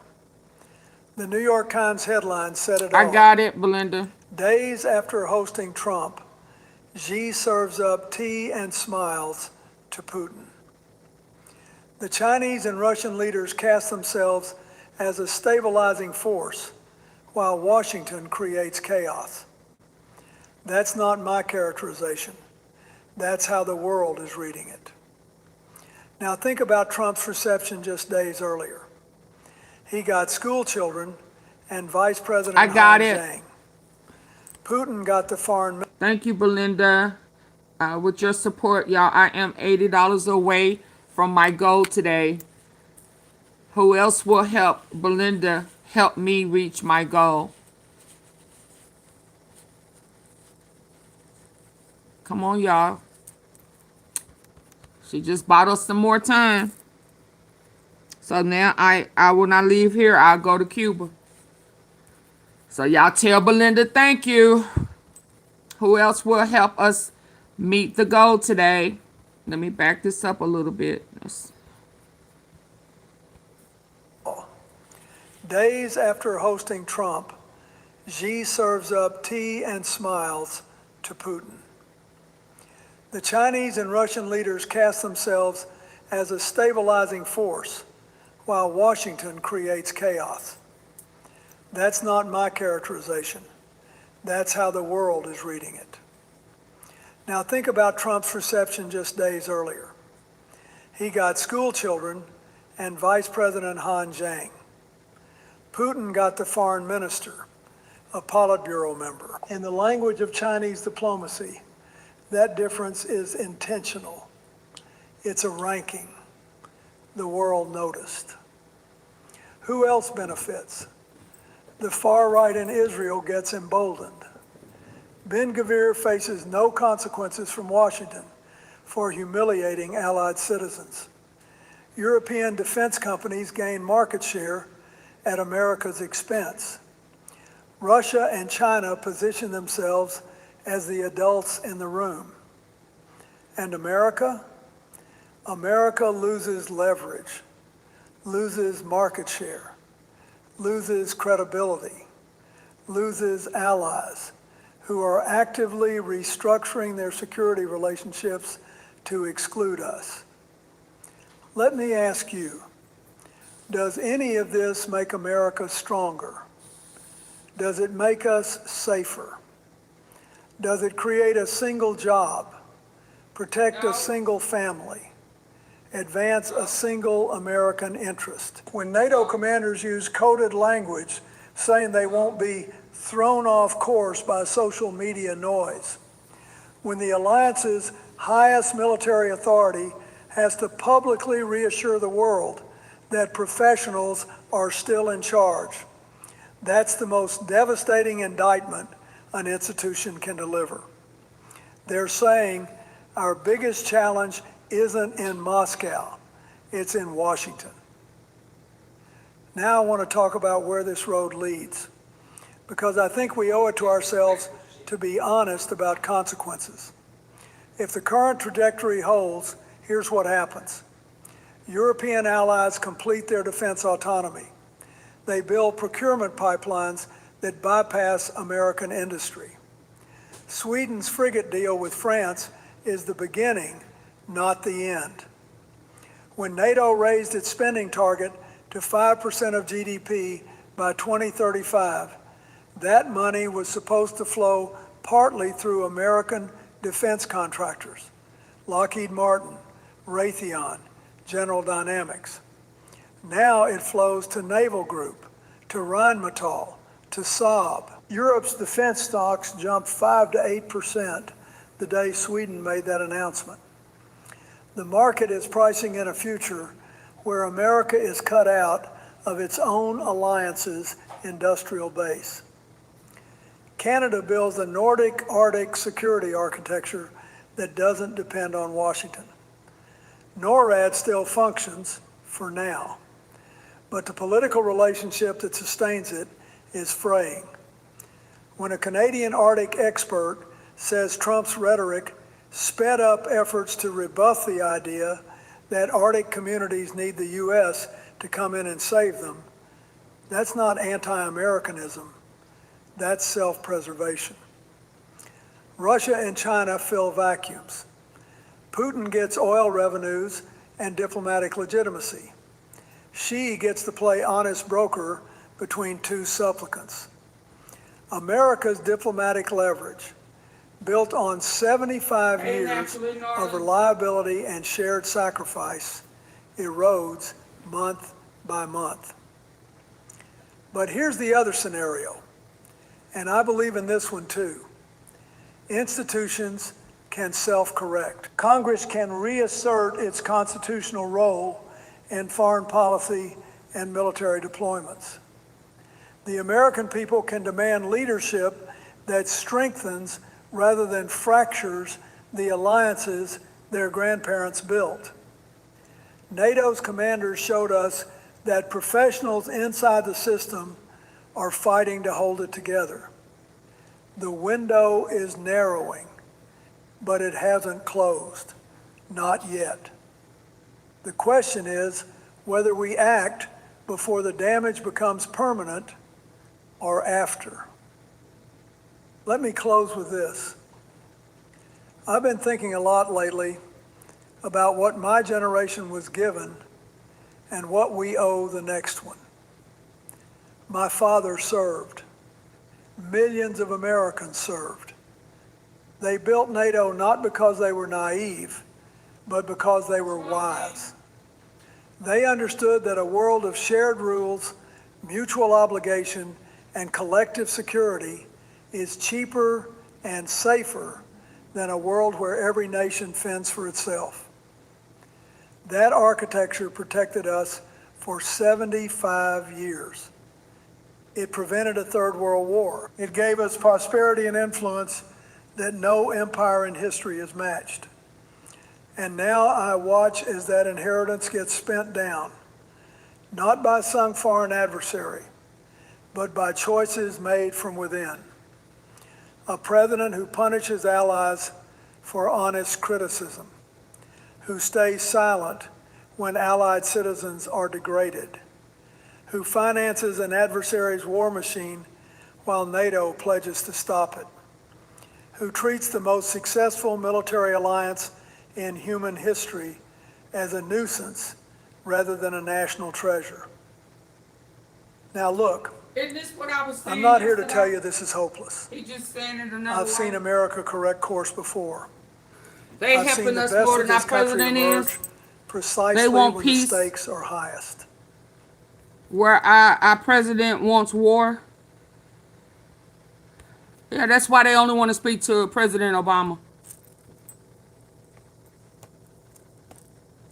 Let's go. Is matched. And now I watch as that inheritance gets spent down, not by some foreign adversary, but by choices made from within. A president who punishes allies for honest criticism, who stays silent when allied citizens are degraded, who finances an adversary's war machine while NATO pledges to stop it, who treats the most successful military alliance in human history as a nuisance rather than a national treasure. Now look, I'm not here to tell you this is hopeless. I've seen America correct course before. I've seen the best of this country emerge precisely when the stakes are highest. But correction requires honesty. It requires citizens who pay attention, who understand that what happens in Brussels and Beijing and the Strait of Hormuz comes home to their kitchen tables eventually, in gas prices, in job security, and whether their children grow up in a world that respects rules or one governed by force. Democracy isn't something that just survives on its own. It requires stewardship.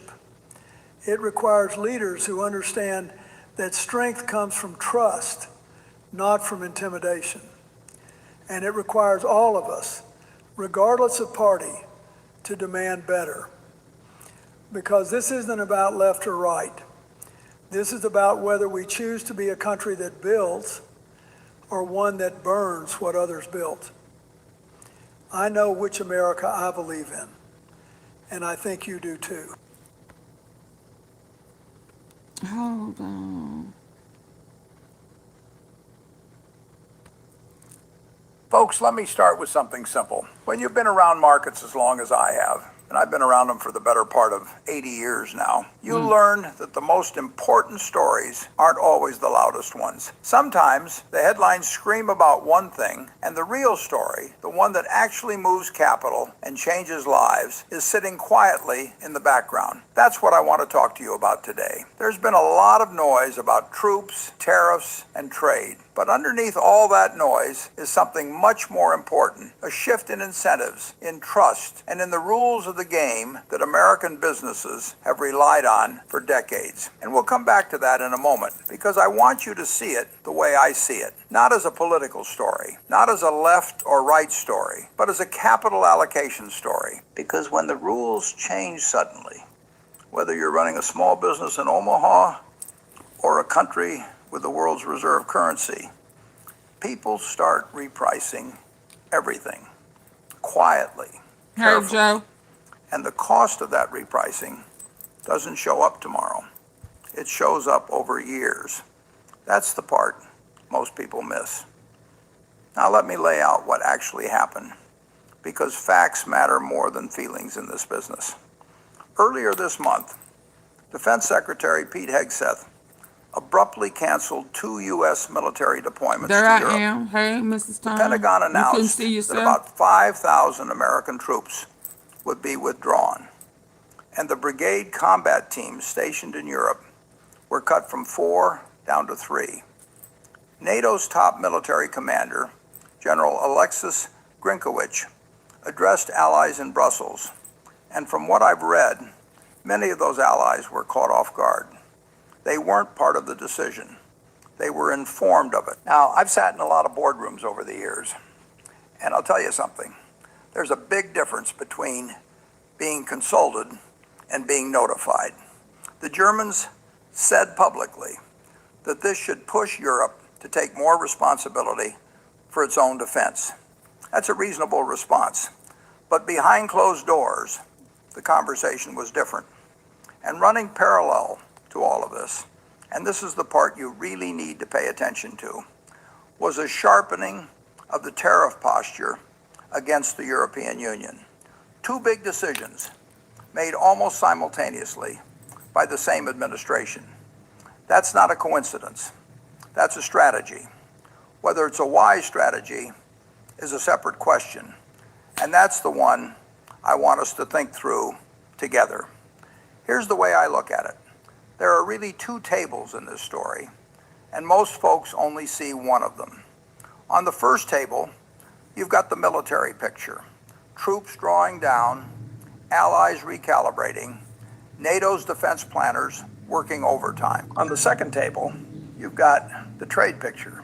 Europe runs roughly a 150 billion euro surplus with the United States in manufactured goods, and the U.S. runs about 100 billion euro surplus in services. The Bruegel think tank estimates that if no deal is reached, U.S. exports to the EU could drop somewhere between 8 and 66%. The Tax Foundation puts the average cost of these tariffs at about $700 per American household per year. Now, most people look at these 2 tables as separate. The generals worry about the first one. The economists worry about the second. But I'm telling you, they're bolted together. Bolted together by something you can't put on a balance sheet, and that's trust. When you pull back on the security side and squeeze on the trade side, at the same time, you're sending one message to your partners, even if you think you're sending 2. And the important thing to understand is this: counterparties always hear the message you actually send, not the one you intended. Now let me put on my businessman's hat for a moment, because this is where it gets interesting. When I look at a decision, any decision, whether it's buying a railroad or hiring a manager, I ask myself one thing. What does this do to the future behavior of the people on the other side of the table? In my career, I've bought a lot of businesses, and I've learned that when you change the terms of a deal suddenly, the seller doesn't just react to the new price. They reprice every future deal they'll ever do with you. They tell their friends, they tell their kids. Reputation in business and in policy is the most expensive asset to build and the cheapest one to lose. Now, the administration may have perfectly good reasons for wanting Europe to carry more of the defense burden. I'm not arguing with the goal. Frankly, that's been an American complaint for 50 years, going back to Eisenhower. The question isn't whether the goal is reasonable. The question is whether the method preserves or destroys the asset you're trying to protect, which is American influence, American export markets, and American credibility. You can be right about the destination and still wrong about the route. That's a lesson I've had to learn more than once. And this is where the incentives start to matter, because incentives, in my experience, explain almost everything. Charlie Munger, my partner of more than 50 years, used to say, "Show me the incentive and I'll show you the outcome." Let's run through who's now incentivized to do what. European governments, after this announcement, are incentivized to diversify away from American defense contractors. Why would Germany or France place a 30-year order with a supplier whose government just changed the rules without warning? They're incentivized to build their own industrial base. Airbus over Boeing, Rheinmetall over Raytheon. American farmers and exporters who depend on European buyers are now incentivized to lobby harder, hedge more, and quietly look for new markets. Adversaries, and I'll let you name them yourself, are incentivized to test where the seams are. And here's the part that troubles me most. By pulling troops while pressing on tariffs, the policy is asking Europe to spend more on its own defense while simultaneously taxing the very trade that would fund that defense.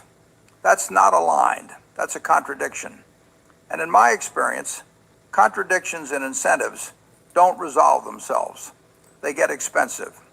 Over time, the real cost of a decision like this isn't what shows up in the next quarter's GDP number. It's what compounds quietly underneath. I've spent my whole life talking about the magic of compounding. A dollar saved at age 20, invested patiently, becomes something quite remarkable by age 80. But compounding works in reverse too. Small breakdowns in trust compound. A delayed shipment here, a rerouted supply chain there, a defense contract awarded to a French firm instead of an American one. None of these things make the front page, but they add up. And the asset that's most at risk, and I want you to hear me clearly on this, is the quiet, boring confidence that the world has placed in American institutions for the better part of 80 years. That confidence is what allows the U.S. Treasury to borrow at low rates. It's what makes the dollar the reserve currency. It's what lets American companies sell into every market on earth. You don't lose that in a day. You lose it the way a house loses its foundation, slowly, through termites, not through a tornado. And by the time you notice, Termites. The repair bill is enormous. So where does this go from here? I don't make predictions, but I do weigh probabilities, the same way I'd weigh any uncertain business. There are roughly 3 roads ahead. The first road is a negotiated settlement. Europe raises its defense spending, the U.S. eases off the tariffs, and we walk away with the burden a little better shared and the damage contained. That's the best case, and it's possible. The second road is a managed decoupling.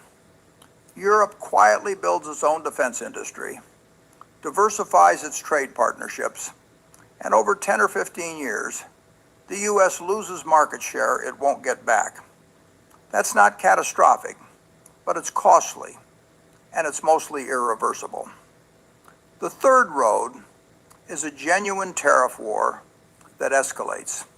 Higher prices for American consumers, Sad. retaliation against American exporters, weaker alliances when we need them most, and inflation that the Federal Reserve has to fight with higher rates. I'd put the probabilities roughly evenly across these three, with a slight tilt toward the middle one, because that's how these things usually play out. Not with a bang, with a slow drift. So let me close with this. In business, and I suspect in policy too, the best decisions are usually the unglamorous ones. They're patient, they're predictable, they respect the relationships that took decades to build. The decisions that make headlines often make trouble. Remember what I said at the beginning. Most people aren't watching the right story. They're watching the troops and the tariffs as separate events. But the real story is the slow repricing of America's credibility by partners who are now wondering what the rules will be tomorrow. Markets reward discipline. Markets punish surprise. And markets, which is really just another word for millions of people making decisions about who to trust with their money, never forget who kept their word and who didn't. I'm not telling you to be pessimistic. I've been an optimist about America my entire life, and I remain one. But optimism without discipline is just wishful thinking. So think long term.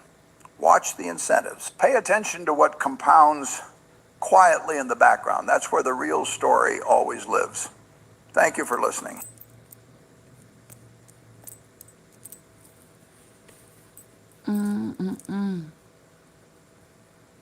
Let's get to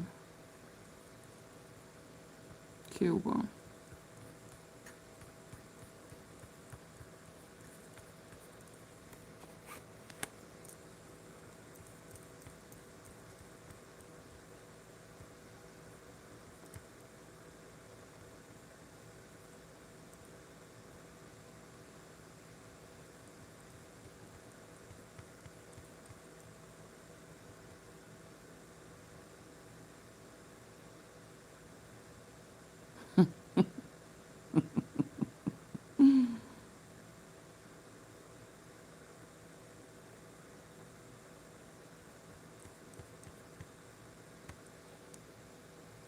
While the charges were decades in the Here's Cuba. Fidel Castro was indicted by the U.S. Justice Department today in Miami. The 96-year-old is still a major power 96. behind the scenes in Cuba. He's held many senior positions in Cuba's government since the 1959 revolution, including the presidency.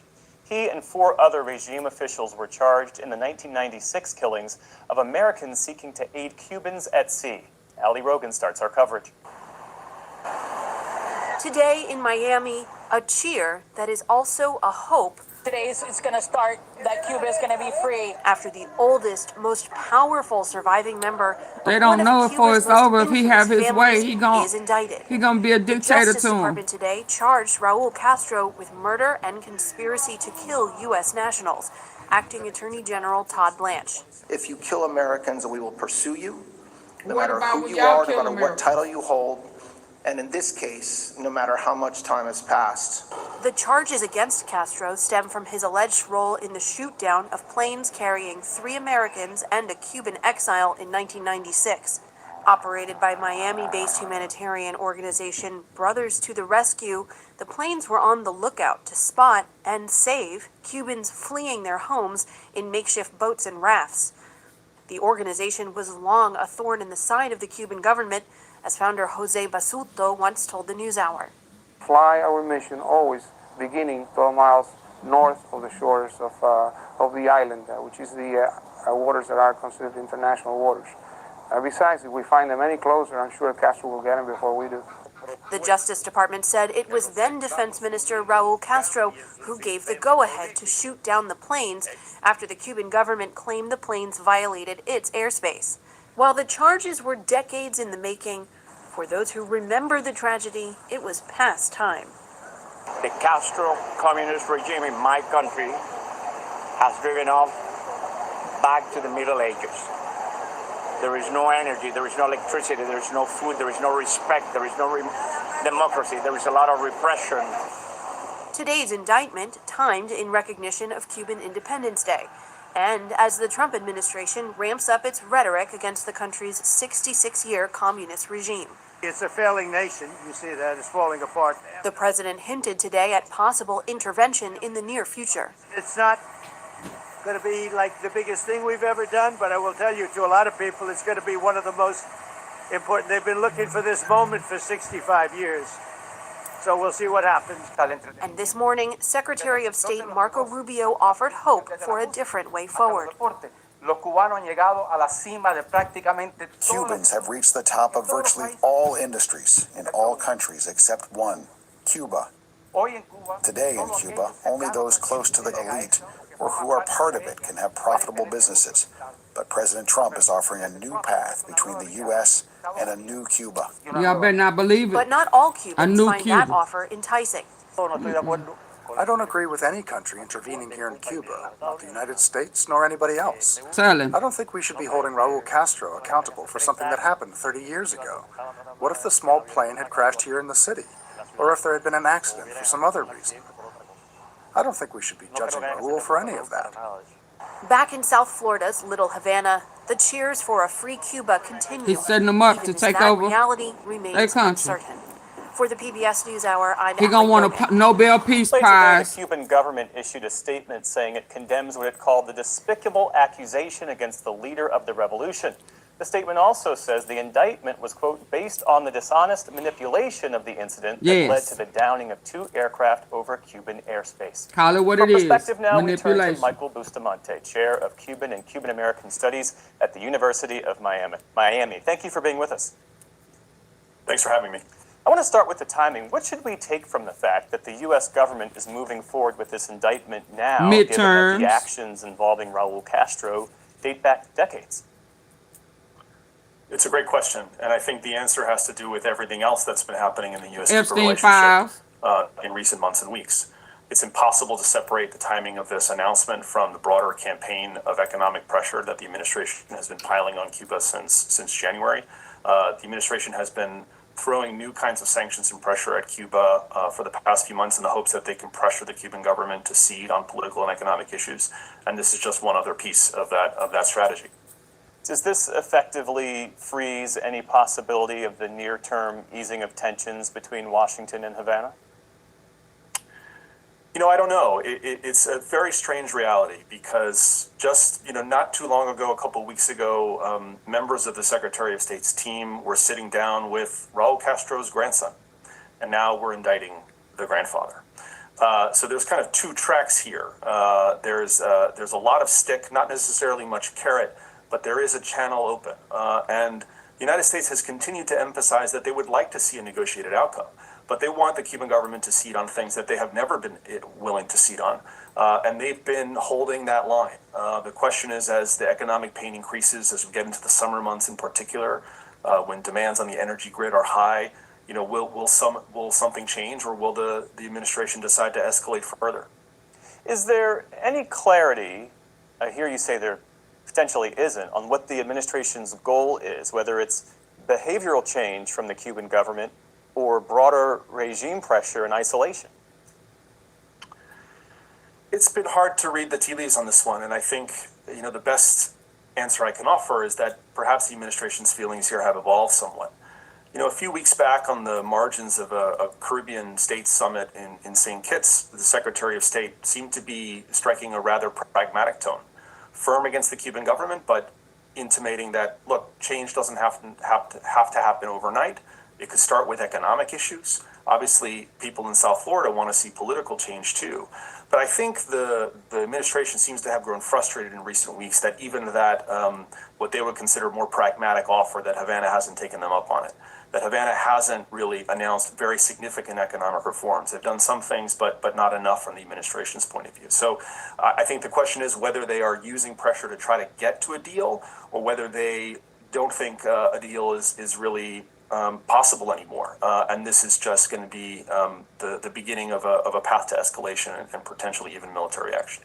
You mentioned the desires of the Cubans in South Florida. How are Cuban Americans, generally speaking, understanding no group is a monolith, but generally speaking, how are they reacting to this renewed pressure campaign? I think there's a lot of anticipation and in some corners excitement and hope. I think matched also with some caution that, you know, we have been here before. We have heard predictions of the government's imminent fall many times, and it hasn't happened. I also think that all of the reporting that potentially a deal might be done that focuses more on economic issues and not political change was giving some folks reason for pause in the community, and there was some pushback. But the administration has set expectations very high. They have talked about 2026 as the year of big change in Cuba, and I think one question is if that doesn't happen, and you know, we're a few months down the line, how is the community going to react? What about Cubans on the island? Do they see stepped up U.S. pressure as leverage against the government there, or as something that ultimately makes daily life even harder? I think they could think both things at once. My interactions with folks on the island tell me that folks, A, are so focused on just trying to get by day to day, minute to minute, that they don't necessarily have a lot of time to think about the broader geopolitical stakes here. But I also know that people are so desperate for some kind of relief to these, 20-plus hour blackouts, that they would take that relief wherever it's coming from. As one friend in Havana told me, look, if the United States is going to act militarily, I just hope they get it over quickly. That kind of fatalism, I think, is quite tragic. It's quite sad.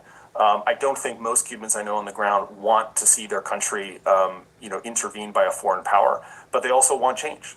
And I think they're all on standby and hoping for, as I said, some relief. Michael Bustamante with the University of Miami. Thank you for being with us. Thank you.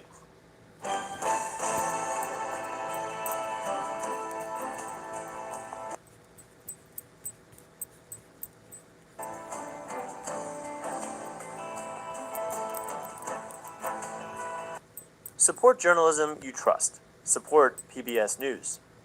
Donate now.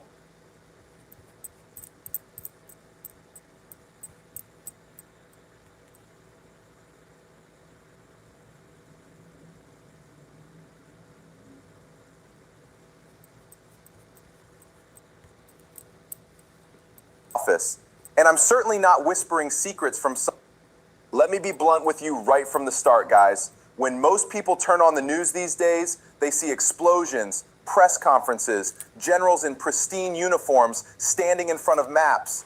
They hear politicians making statements, and they're left asking, how did we even get here? How did and we honestly, get here? the answer is shocking to Greed. most. They Y'all feel hit like the the like ground button. just shifted beneath their feet overnight, and nobody bothered to give them a heads up. Now, I want to make something very clear before we dive in. I'm not claiming some mystical foresight. I don't have a crystal ball tucked away somewhere in my office. And I'm certainly not whispering secrets from some hidden intelligence network. What I did do, something almost nobody in mainstream media, in think tanks, or in the foreign policy establishment bothered to do, is I actually read history. I paid attention to patterns, applied the rules, and understood incentives. And that, my friends, is where you start to see the world in a way that makes what's happening now almost mathematically inevitable. So let's slow down for a moment and break this down.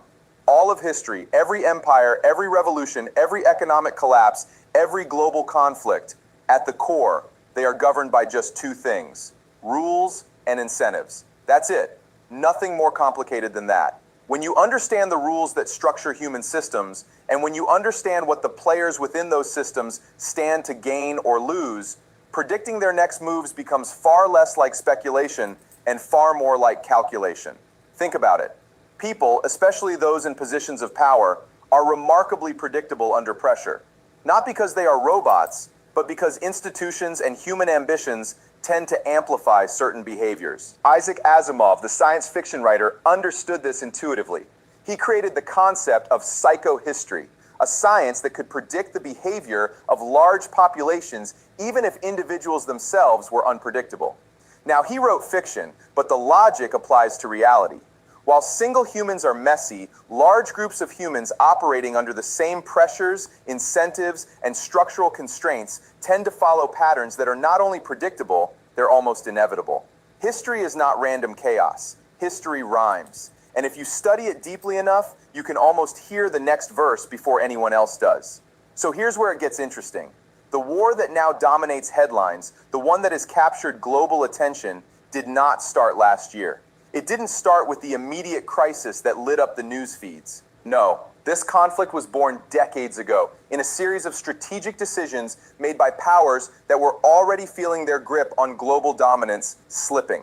You see, when an empire begins to overextend, fighting on multiple fronts simultaneously while grappling with internal paralysis, declining economic leverage, and a hollowed-out industrial base, you are not observing the beginning of something new.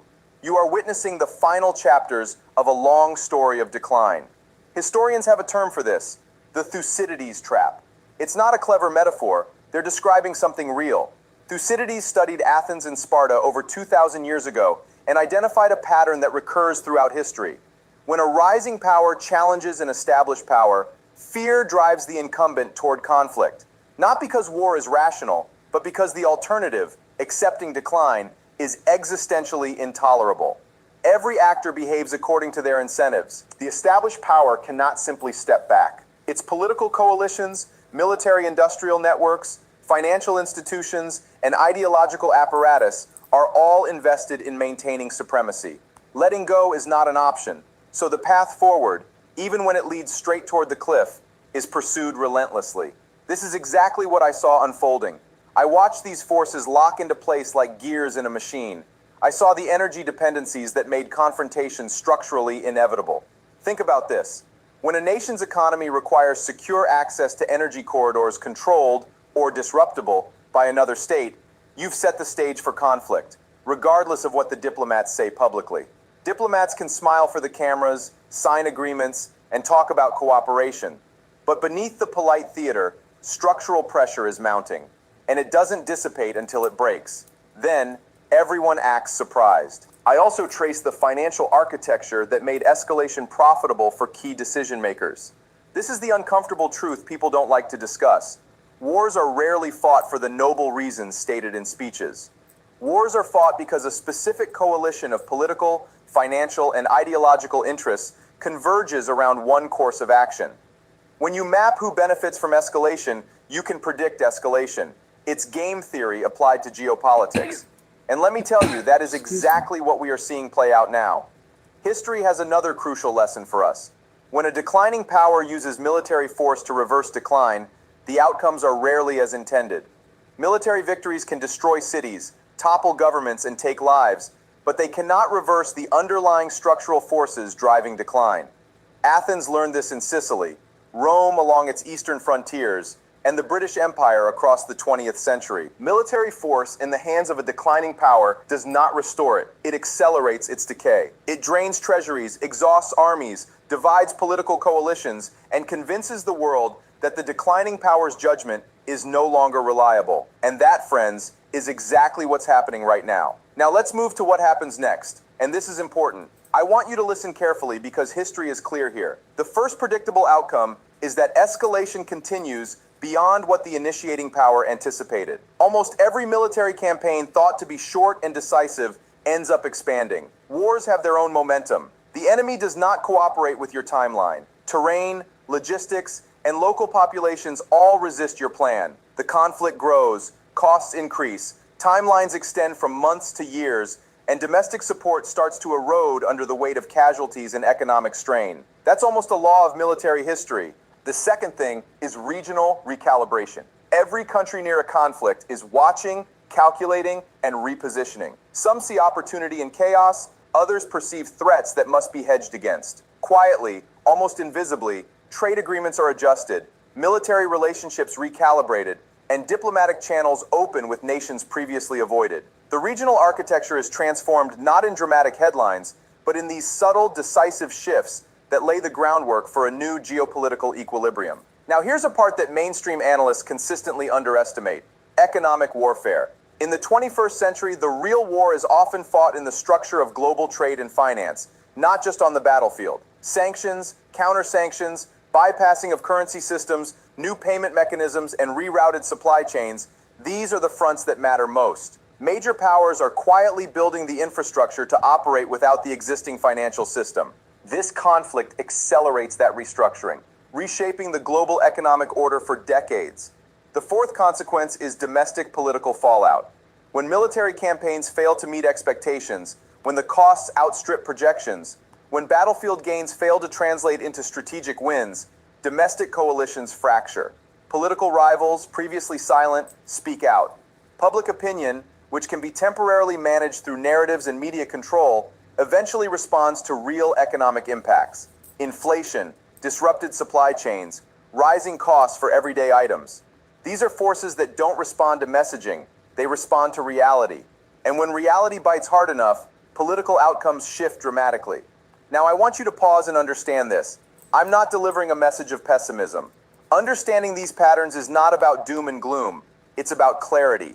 Civilizational transitions are never smooth. The shift from one dominant global order to another is always painful. But transitions do end. Equilibria emerge. The real question is, which side of this transition are you or your country positioned on? Because history rewards those who read it honestly, who distinguish between propaganda and reality, between confident declarations and genuine strength, between turbulence and permanent catastrophe. Those who navigate these transitions successfully are the ones who understand the structural forces at work beneath the noise and act accordingly. Predictive history is not an academic exercise. It's a survival skill in a world undergoing one of its periodic great restructurings. The rules haven't changed. Incentives haven't changed. Human nature hasn't changed. What has changed is which players are ascending and which are descending. And that changes everything about the next decade. The war you're watching now is not the root cause of the disorder. It's a symptom. The deeper causes lie in decades of structural decay in the post-World War II order, in the exhaustion of financial systems, in the rise of new centers of economic and technological power that the existing system wasn't designed to accommodate. You cannot bomb your way out of structural decline. You cannot sanction your way out of a civilizational transition.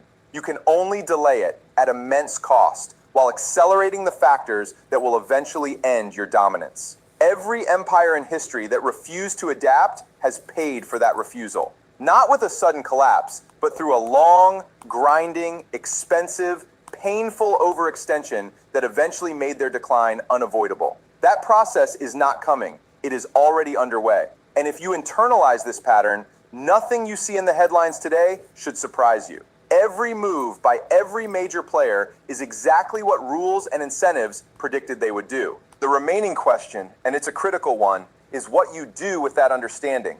The future belongs not to those who are blindsided, but to those who anticipate and act.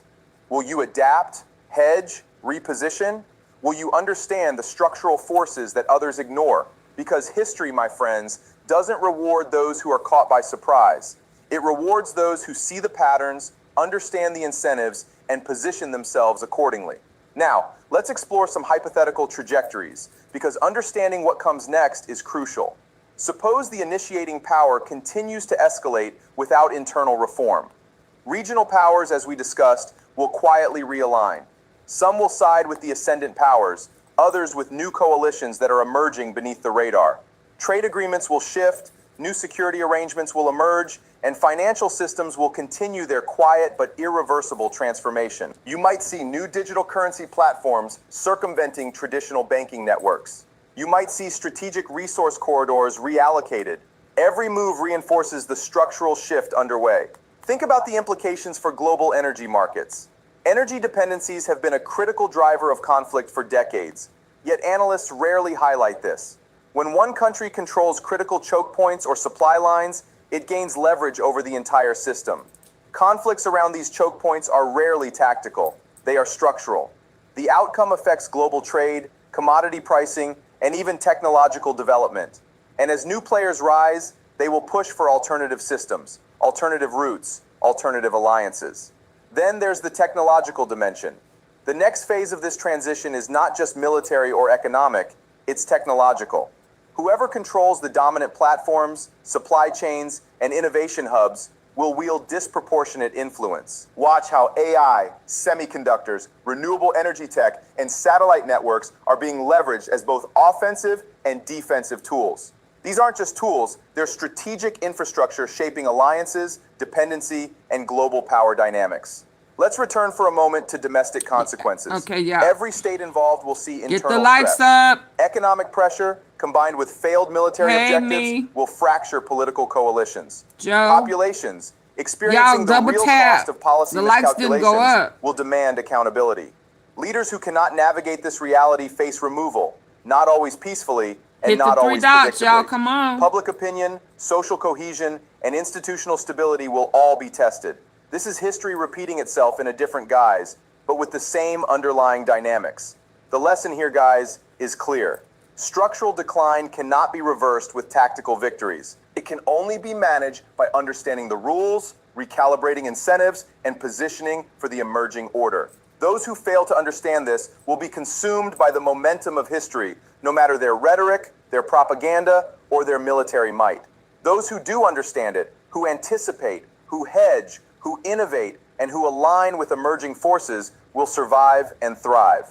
That is the ultimate reality of civilizational transitions. So let's think about the next decade. As the old order struggles to maintain dominance, the rising powers consolidate influence. The financial architecture continues to fragment, technology and energy corridors shift, alliances quietly realign, and regional powers recalibrate. Conflicts, economic and military, continue to ripple outward. Domestic political pressures intensify, and through all this turbulence, new equilibria begin to form, new patterns emerge, and those who understand the incentives can navigate the storm. It's not just about watching headlines. It's about understanding the structural forces, the rules, and the incentives driving the actors. The war you see today is not an anomaly. It is the natural outcome of predictable forces interacting under pressure. The real challenge and the real opportunity is to see through the noise, understand what is actually happening, and act accordingly. History is always teaching us. It never stops. It rewards those who read it honestly, who do not mistake propaganda for strength, who do not confuse turbulence for catastrophe. The future belongs to those who position themselves according to reality, not narrative. And right now, as the world moves through this massive geopolitical transition, that is the only skill that truly matters. Okay, now before I go to Candace, I'm going to play this last one. I need for y'all to get the likes up. I'm 2 hours and 37 minutes in. Makes no sense, good people. Get the likes up. And then after this, it's going to have a message saying, go live now, and then I'll be on. Just hit that, and it'll take you right over to Candace. It's already set up. Let's hear this. Trump panicked, Newsom arrived. Looking presidential. You see him here meeting with the... Donald Trump is panicking as California Governor Gavin Newsom arrived in Washington, D.C. to end Donald Trump's term. You see Donald Trump running scared, leaving Washington, D.C. You see California Governor Gavin Newsom arriving in the Capitol building, meeting with Democratic leadership, looking presidential. You see him here meeting with the Democratic Hispanic Caucus. You see him here. Donald Trump is panicking as California Governor Gavin Newsom arrived in Washington, D.C. to end Donald Trump's term. You see Donald Trump running scared, leaving Washington, D.C. You see California Governor Gavin Newsom arriving in the Capitol building, meeting with Democratic leadership, looking presidential. You see him here meeting with the Democratic Hispanic Caucus. You see him here meeting with other Democratic leadership. Midas Touch Network was one of the first news outlets to be able to speak with Governor Newsom when he arrived in D.C. Here's what he told our Pablo Manriquez. Let's play this clip. Governor, quick question for Midas Touch. Yeah. What do you make of this $1.776 billion fund that It's a criminal enterprise. It's not just corruption. It's not just graft. It's a full-on criminal enterprise, and it needs to be shut down. It needs to be stopped. It's a disgrace. And I count on my congressman to do it. Sorry. Then Governor Newsom gave a very big speech in Washington, D.C., where he called out the corruption and criminality within the Trump regime. Here is what he said. Let's play this clip. This is a corruption story. Plain and simple. Trump administration is a corruption story. It's the great grift. And it's taking shape on a daily basis in every way, shape, or form. You didn't even mention the $230 million at the DOJ that he's also trying to extract, not just that $10 billion, now $1.8 billion settlement. We've talked a lot about the $400 million plan, which is not $400 million. It was over $900 million in the Pentagon budget to retrofit the plane. We talk about the 8 large-scale projects he has in the Gulf and around the rest of the globe.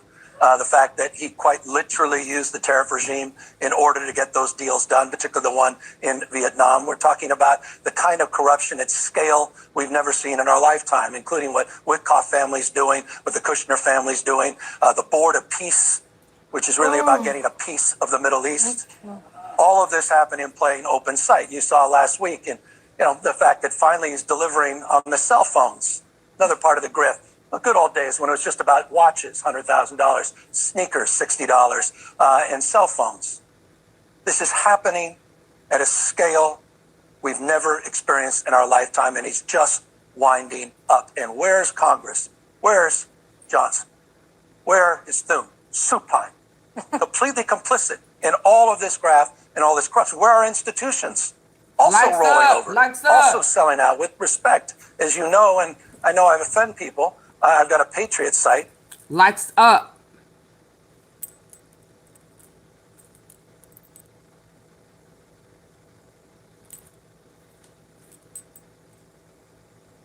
We're going to navigate the storm. Just hold on. Going to be a bumpy ride. You right, me. Y'all hit the like button. Double tap. Oh, my God.